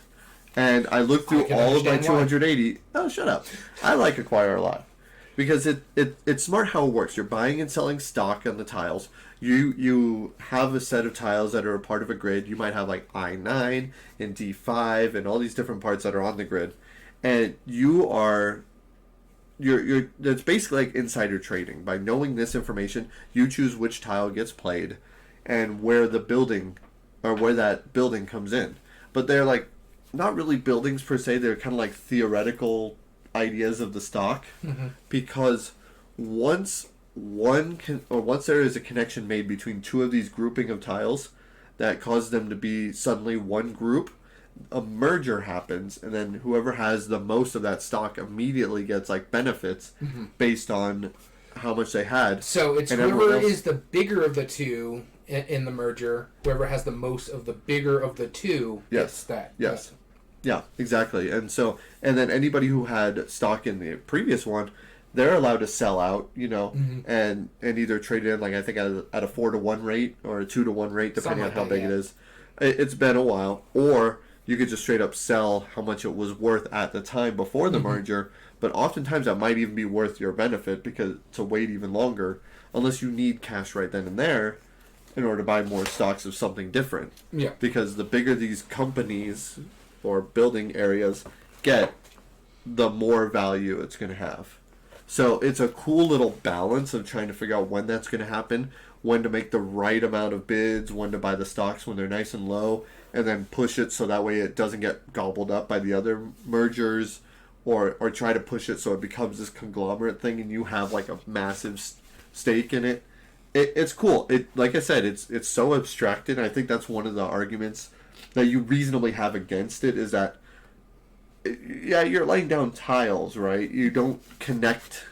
You're connecting physical groupings of tiles, and that's when the companies become ready, which makes no sense, honestly. But it's kind of cool, though, and I like how that it's very different than other things.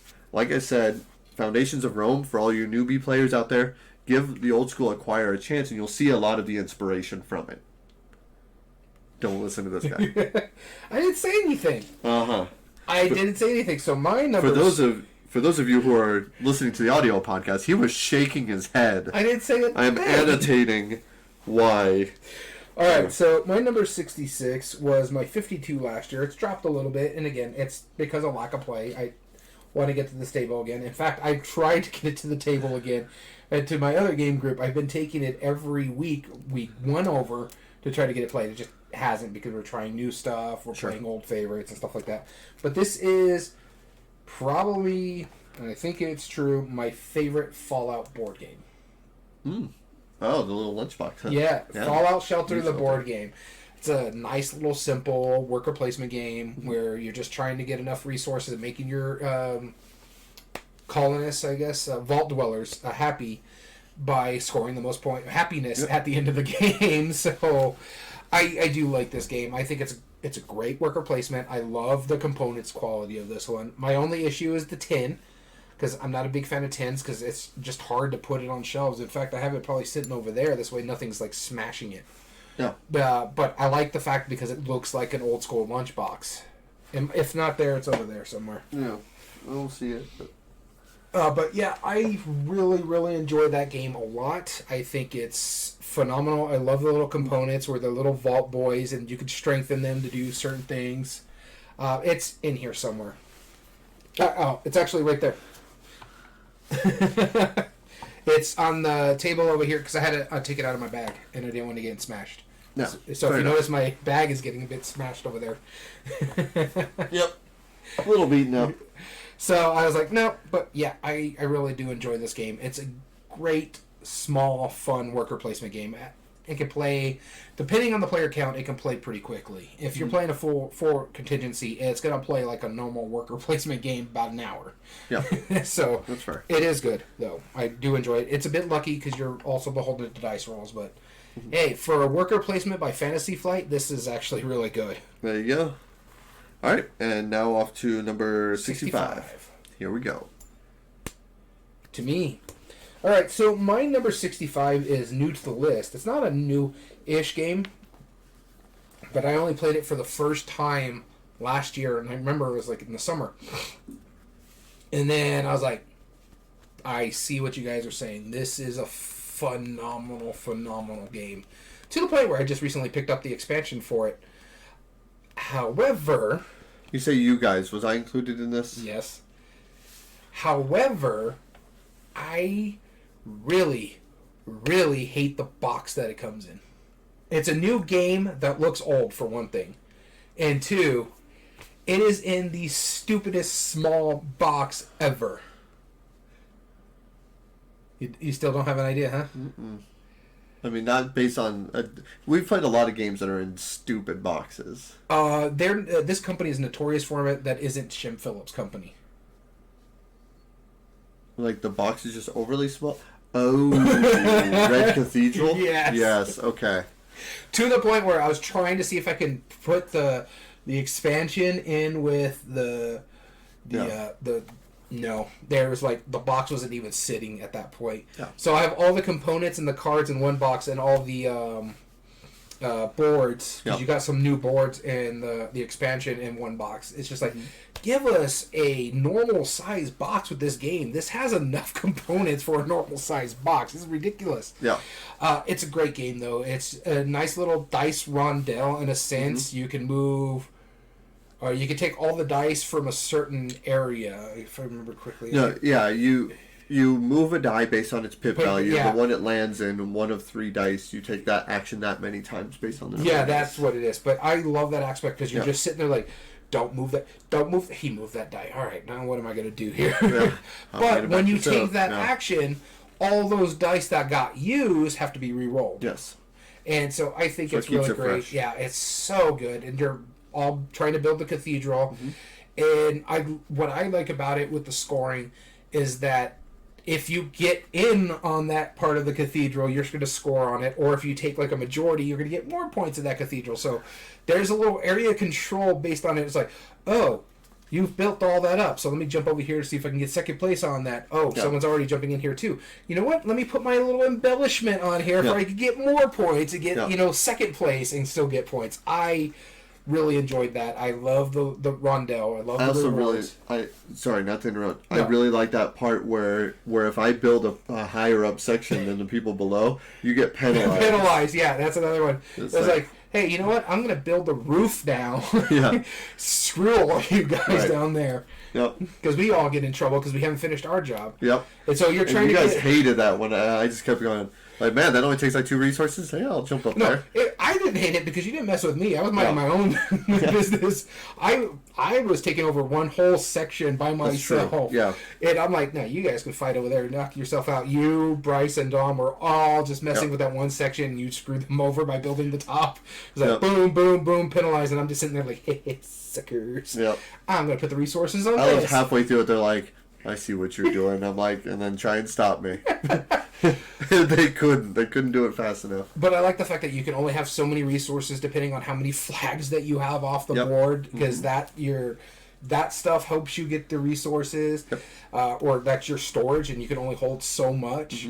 I also like the fact that you can do the little rondel thing or shove your resources onto your thing, and it's like, can I get this done before he finishes that? I've got to get these resources. I adore this game. It's a phenomenal game, and I see why everybody loved it. But come on. First off, give us a bigger box. And that artwork doesn't need to look like it's a game from 2009. No, it doesn't. It's slightly better than the St. Petersburg 2 art. Yeah, sure. Slightly. Okay, the game looks like it came out of the early aughts. Yes. The game plays like it came out in the 2000, like 2020 and stuff like that. It's phenomenal. All right, my number 65, talking about innovative Euro games. This is one that you have not played yet, and this is new to my list. And I had played it prior to the time that we made our top 100 list, and it didn't make the list because I didn't own it yet. Not until the past year and a half did I finally acquire a copy. This is a pretty awesome Euro game. And speaking of when you were talking about Aquatica, when you have to play a card to take all the cards back in your hand, this does that also. This is Concordia. I do want to try this one. Yes. I have not played this one. Concordia is so darn good. One of the best parts about it is that when you're moving your pieces away from Italy, right? I think it's Italy. Don't quote me on that. It's been a while since I played it, but you're around the Mediterranean. Yeah, you're in the Mediterranean. You're spreading your characters out. You don't put them on the cities to work off of. You put them in between the paths of the cities. So you're always going to be between 2 cities, and you can... That's a great game. Yes. and you can wheel and deal with either of those 2 cities that you happen to be between. Everyone starts with the same deck of cards, so you're kind of deck building, just like Aquatica is.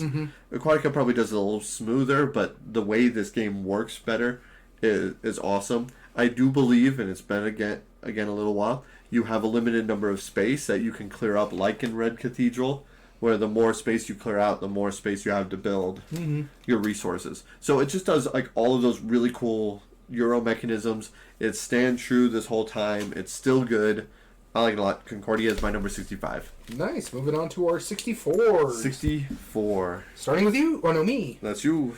All right. So number 64 is a game I know you loathe entirely. You cannot stand this game, and you're only person out of the group that doesn't like this game. It was originally my 89, and it has moved up. I like this more now. There's 2 games that fits that profile. Hold on. One of them didn't make the list. The other did. Hold on.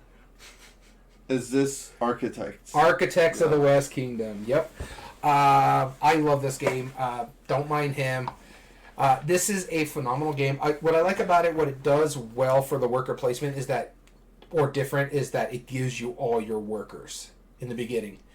Which then also allows you, the more workers you have in a location, give you more resources. What you don't like about it is because people can steal your workers and put them in prison to get money off of them. I enjoy this game. I know you don't like it. You prefer the other two out of this game system. It's just broken. Maybe this should be one of those picks for me. We force you to play it again just to see if you truly do hate it. Because you've only played it the one time. Yeah, and I don't feel like playing it ever again. It's broken. It's not legitimately broken. It's not broken. But I don't know if there's one that's higher on this list. I'm trying to see. There might be. Yeah, okay. There is one more that's higher on this list. Viscounts. I'm spoiling it right now. Viscounts did not make the list. I honestly, I found it. Viscounts is okay. I found it fine. It wasn't as good as the other two for me. Yeah. And I understand why you don't like it. You don't like that whole mean to be mean for that stuff. I mean, it's a way to get gold. But I like this game. I've argued my point plenty of times. It's not. Yeah, I'm not it's not mean to be mean. I love mean games. I'm totally fine with mean games. But you're the outlier in this group. Yes. So I am. Army of One. I stand by it. And it's funny because you're really an army of one when it comes to this game. This is some of people's favorite Shim Phillips game. Yeah, that's fine. They can be wrong. That's fine.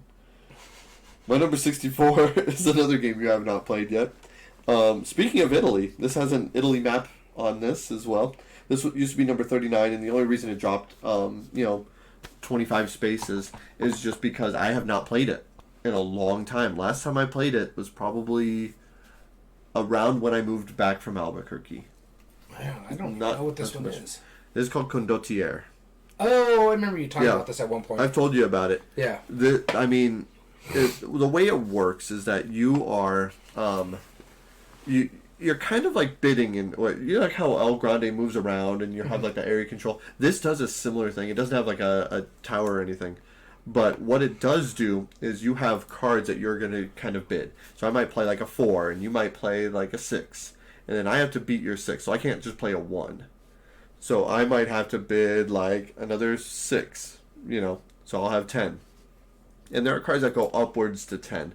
But there are other cards that have abilities too that like might actually make everything worth 1 instead. Like weird shenanigans and stuff. And we're trying to bid on these controls. Because if you either win by getting, I think, like 8 control markers anywhere on the board, or 5 adjacent regions. So when somebody has their 4th adjacent region, you really can't let them win that auction. Okay. And so it's really smart card play. It kind of does one of those things where it's like, well, if I even if I can't afford it, I might still kind of, nudge you to have to deal with it, kind of thing. If you're next in line, It's really smart. Again, I don't tend to like area control, but this is really more just like auctioning. And I do like auctioning quite a bit. So my number 64. Condottiere. Nice. Moving on to 63. That's right. To me. Alright, so my number 63 is a game that dropped from 38.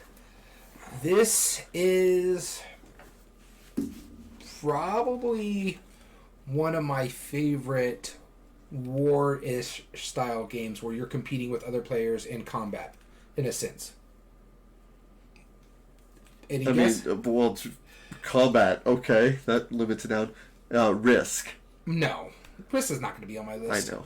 But, like, you got to give me more than that to work off of. Sci-fi. Oh, okay. All right. Sci-fi. You already said Twilight Imperium. Sci-fi war-ish game? Mm-hmm. Is it Star Wars? No, it's got a lot of Euro aspect components to it. Is one of 3 games that get talked about a lot. Like Eclipse or something? It's a race to 10 points. Oh, Outer Rim? No. Oh. This is Dune Imperium. Oh, yeah, Dune Imperium. Yeah. That is talked about a lot. Okay. So, yeah, it has dropped, and a big part of it hasn't been played. And I really do need to get to the table because I have both expansions. I want to get those played. I do really still enjoy this game. I look at it. My issue is that I can't play it 2 players because there's one thing I hate with 2-player games. Dummy player. Dummy player. And this one has a dummy player. It's fine if you're doing it with a solo, but I can't stand doing a dummy player when it comes to... Yeah, just make it a 3-player game. Make it a 3-player game at that point. Or 1, 3, or above. Yep. Just don't put 2 in there if you're going to put a dummy player in it. Yep. But it's a good game. It's worker placement, deck building. I like what it does with those aspects where those cards can help you put troops on the board. You got to use those cards to go to a specific area. It has to have that specific tag. Or you could save those cards to give you combat points or money to buy other cards to put into your deck. I do like a lot of it. It can be a slog because, again, it's a race to 10 points, but those points are very, very limited. You can win it by combats and you can get like the victory stuff, or you can use that to help you for other stuff. So it's kind of like, what do I do? How do I do this? And get up to the 10 points. But I still really, really do enjoy it. I have everything for this game, including the sleeves, because I bought the big box with the minis and stuff like that, just to make it look better with instead of cube and stuff like that. Yeah. Because it, like I said, it has all the Euro aspect of it with the cubes and the deck building and the worker placement, but the big part of the game is combat, which makes sense because that is the lore. And so I do really, really enjoy this one a lot still. It just has to get to the table more. Yeah. Yeah, this is a fine pick. I know I'm not the biggest fan of it, but it's okay. Do you like, what is that other one? The Endless Winter over this one, or because it's about even. I don't. I like this one over Endless Winter. Endless Winter is my 3rd out of the 3 that get talked about a lot. Yeah. So spoiling again my list, but we don't know where it lands. Yeah, exactly. We'll find out. My next one is a Spiel des Jahres winner. It dropped from number 57 to 63, so only a few spots. Spiel winner from Durkheim, I believe the designer of it is. Alhambra. Dealing with 4 different currencies, built tile laying, which the tile laying part of it is honestly just kind of... Yeah, I like... It's kind of there, but it's not super... I like this game, but not as much as you and our mutual friend Dom. I mean, it's a fine game. I like it. It's just, like I said, it's not something I have to go out of my way of owning. Exactly. Like, the tile laying part of it is, like, it's okay. But the currency part of it... Yeah. I like that a lot, because you're going to buy the tiles no matter what. And you're just trying to have the most of the tiles. And you have to put it so the walls allow access to the central Alhambra or the central fountain. Yeah. As long as you do that, it's fine. And then, but you can only orient them a certain way, and then... If you want to learn this game and haven't bought yourself a physical copy, the app is a great way to learn this game. So, just throwing that out there. Yeah, absolutely. Yeah, this is... I mean, it's just a cool game. I like how you're trying to get... You can finally draw... You could draw different currency cards. They could be different numbers. You have, like, the different ones to choose from. You can choose anything as long as they add up to 4. So I could get, like, a 1 of this, a 1 of this, 1 of this, 1 of this. Or I can do anything higher than a 4, but only a single card, no matter what. And so that's already kind of cool because you can't ever get change from it. But what you can do is that if you pay for one of the tiles with exact amount, then you get to take another time buying a tile. And that's just a fun little idea. And Corrupt Senate, thanks for joining in. Yeah, it's a super smart mechanism. Like that's where it shines, is like money, and how I always like it when it does something interesting with money or economics. Even though I'm a big tile laying fan, the tile laying in this is what drops it down for me, is because it's not it's there. It's fine. And it gives you a reason to buy what you're buying. But the actual, like, grid of what you're doing doesn't really matter that much. But then you also get points for a wall at the end. Like, your longest wall, you get a point for every side of that. So that's cool. But overall, yeah, awesome game. Alhambra, my number 63. Yeah, I enjoy Alhambra. Like I said, I'm not as enamored with it as you and our other buddy. Yes. But I think it's a fine game. And like I said, I highly recommend, if you haven't played it and want to give it a try the app, because it's a phenomenal app. Very good. Number 62? Yep. All right. To you? All right, my number 62 is new to the list. And finally, we have a crossover. I was afraid there wasn't going to be one. On this list? That's right. You could probably name it. New to the list, huh? New to my list, and that's because I didn't own it at the time when I made my last list. I do believe I had played it since then, but I might be wrong. Red Cathedral? Red Cathedral. Yes, for everything you said about it. It's super smart. The rondel is cool. The resources are fine. They're great resources for a tiny box. I only ever have one functional complaint about the game, is that when you're setting up the actual cathedral that you're building, it really doesn't matter like how it's laid out. Yeah. Like that, it's completely arbitrary. Because you could just have it be just, an angle. Because you don't have to build adjacent to what you're building. It just looks prettier. It just looks prettier. But, like, the fact that that's another level of setup that you have to draw that, it really doesn't matter. Yeah, no, it's fine. Maybe that's something that we've overlooked in the rules, but I think literally as long as you're building a bottom row, you can build anywhere. So, it doesn't...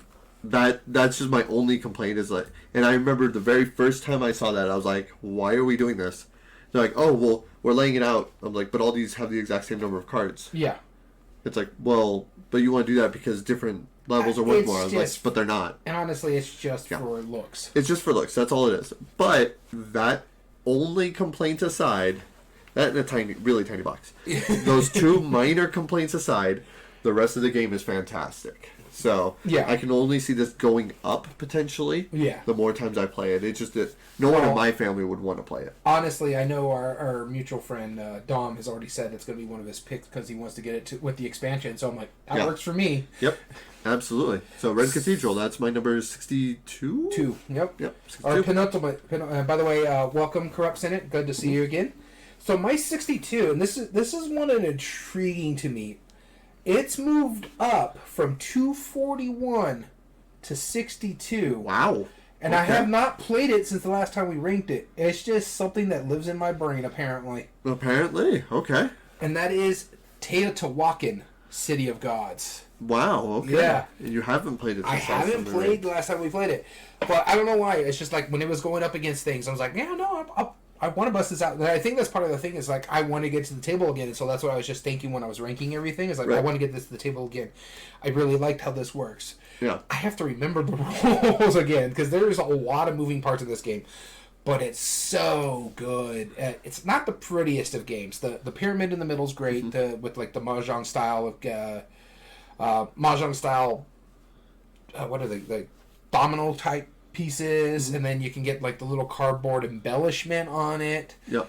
I do really, really enjoy this. But this is, when we talk about crunchy Euros, this is probably one of the heaviest games on my entire list. It ain't I easy. think there's one that's close to it in the next one. Yeah, there's two that are close to it when it comes to heavy. But this one is just a lot of brain-burning goodness. Yeah. It's probably my favorite of the T-Series games. The other one I have is Tekinyu, though Zulkin could possibly get up there higher. In fact, I don't know if Zulkin even made my list. But, yeah, that was my 62, Teotihuacan, the City of Gods. All right. And to answer your question, Corrupt Senate, no Lacerdas yet, because I don't think either him or I have played a Lacerda yet. Yeah, I haven't played a Lacerda.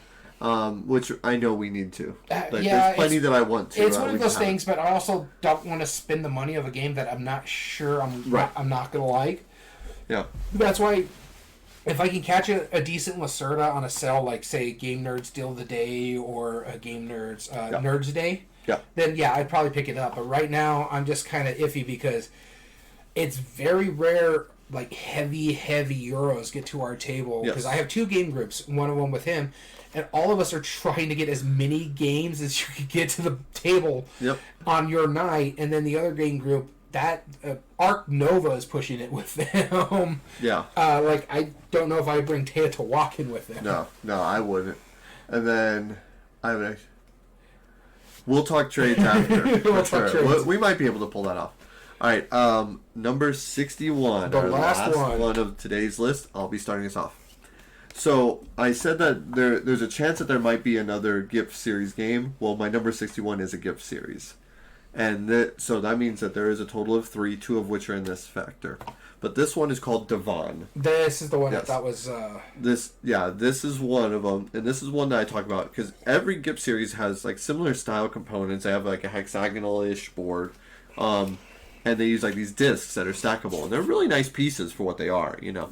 But again, no theme, no craziness, just pure strategy. And the way this one works, that's different than most, is that this is a hexagonal board, but it's like stretched out, so it's much longer than it is short.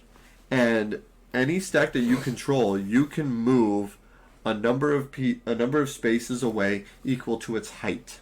So if it's 3 discs tall and you control it, you can move it 3 spaces away. In fact, you have to move it exactly 3 spaces away. And the other rule is it has to land on a piece. It can land on anyone's piece, but it has to land on a piece. And so there's 2 caveats to that. One of them is the fact that there are 3 red discs. These red discs are kind of like the lifeblood. You have groupings of pieces that are adjacent to it, and as long as your grouping of discs are connected to it, one of these red discs in some way, they stay in the game. Okay. However, let's say I move a disc or a stack of discs away, and that causes an area to be disconnected from the rest of them, and there's no disc touching them at that point. Then, if they don't have any red discs that can be traced exactly by adjacency, those are all removed from the game. Okay. So you're trying to control the most. And in case you're wondering, yes, you can plan a stack to get one of those red discs, and you can continue to maneuver them around, which is awesome. There is no height management for control, so if you happen to have a disc that's 3 spots away from my massive stack, you could just thunk, and then you suddenly now control it at the end, or for the end of the game. It's hilarious. And it works really well, and it has no right not working. Do you remember Battle Sheep? Like how you're kind of like splitting off? It's kind of like the inverse, the opposite of that. You're gathering the discs you're as you're comparing it to another game I don't like. So. I know you don't like that one. I don't think you're going to like this one either, but I just like I don't like that this little one. Subtlety. We've played this together. Yes, yeah, exactly. I don't think you're going to like any of the GIPs. You might like one of the GIP series. There's one I liked. I just don't remember what its name is. Yeah, that's probably the one that's higher up on my list. Probably, yeah. But just the fact that I like how smart those 3 red discs are. You have to try and do that. They're dealt out random anyway, so you don't know what's going to happen. You don't know if it's going to be something you get back to. I like it a lot. It's super cool. There's so much good strategy, deep thought in this. The designer, Ken Byrne, he's really smart as far as these designs go. It's one of those very specific designers, like Shadi Torby, you know, who makes the Oniverse series. Very specific designs, but they do them really, really innovatively well. Yep. So that's my number 61, and last for today's list, Devon. All right, so for my last game of this list, I am talking about a specific designer that we both love. And it's not a Phil Walker Harding, because I already told you that was my last one. Is it a Feld? It is a Feld. Can you guess? Was that dramatic enough? It's new to the list, by the way. New to the list, really? Mm-hmm. This is the water one? That was the last list. That's what I thought. So it's higher than Oracle? No. No. Tuscany? Yep. Really? Castles of Tuscany. That is new to the list for you, huh? Yeah, that is my 61. It took me, like, surprisingly long to get you to play it after I got it. Yeah. Yeah. It's just, that was one of the big parts. It was kind of hard just to get to the table because there was other things that we wanted to do. But I have played it. I liked it a lot. I like what it's doing with like the card drawing rather than the board and the tokens. Yep. Basically setting up for you use your token and put it out there on the board to claim something else, and now they can claim your token to help on their board or on their castle stuff. Right. I love that aspect. I think it's got a lot of fun stuff to it. It's one of the better looking Feld games from Alea, unfortunately. Yeah, just by that cover alone. Yeah, it took 3 editions of Carpe Diem to get it right. So, and this and Carpe Diem came out nearly at the same time. Yeah. But this one's really good. I like the card flipping. I love that's my favorite thing is that the tokens you use putting your token to the board to claim another token. Therefore, it's open for someone else to take. Yes. I think that's really smart. I like how it works. There's not much more I could say about this game other than it's really a simple version. So if you don't, or you think Castles of Burgundy took too long, try this one. I think you might like this one a little bit more. This is half the length. It's much simpler too. Cool. But yeah, that was my number 61. Good pick. Not too many arguments against yours. And we only had one crossover too. That's the sad part. Yeah, so far. We have 3 total in our top 100. I already know that there's going to be at least one more crossover just by what we've said so far. Yeah. So we'll see. We'll find out. I know there's a few. Yeah. That might be coming up, yeah. Yep, so we'll let you see on the future episodes. So thank you so much for tuning in. If you ever want to join us on a live chat, we do stream these live on twitch.tv/everydayboardgames. You can come in, say hello, and join in on the conversation. As well as you can find all video re-uploads on YouTube at Everyday Board Games 2020. And if you like what we do, there are 3 things you can do to help us grow on that platform. Subscribe if you're not. Like the video and comment down below and tell us your thoughts on the subject. As well as all audio versions can be found on most podcast platforms under Everyday Board Games Podcast. This includes Spotify, Google, Amazon Music, and Podbean. And if you ever want to email us directly, you can email us at everydayboardgames2020@gmail.com. Go ahead and do so if you ever want to give us ideas for future episodes, just want to reach out and say hi, or enter in contests that we happen to be running every once in a while. everydayboardgames2020@gmail.com. And with that being said, we do have a social media presence. You can get in contact with us on our official Twitter account, ABG Podcast. More than likely, you're going to find us more so on the Board Game Revolution group on Facebook. We'll post our top 8 debates on there, as well as sometimes when we're having podcast discussion topics, we'll put it out there. So look for us. It's not that hard. You just got to look for Daniel. That's right. Yeah, we're one of the manys, but we're fairly common on that. Yeah. Well, not lately. Not we're lately. doing the 100, of course. But yeah. Either way, we want to thank you so much for tuning in. As always, I've been your host, Daniel. And I've been your host, Daniel. And thank you for listening to Everyday Board Games. And remember, every day is a good day for board gaming.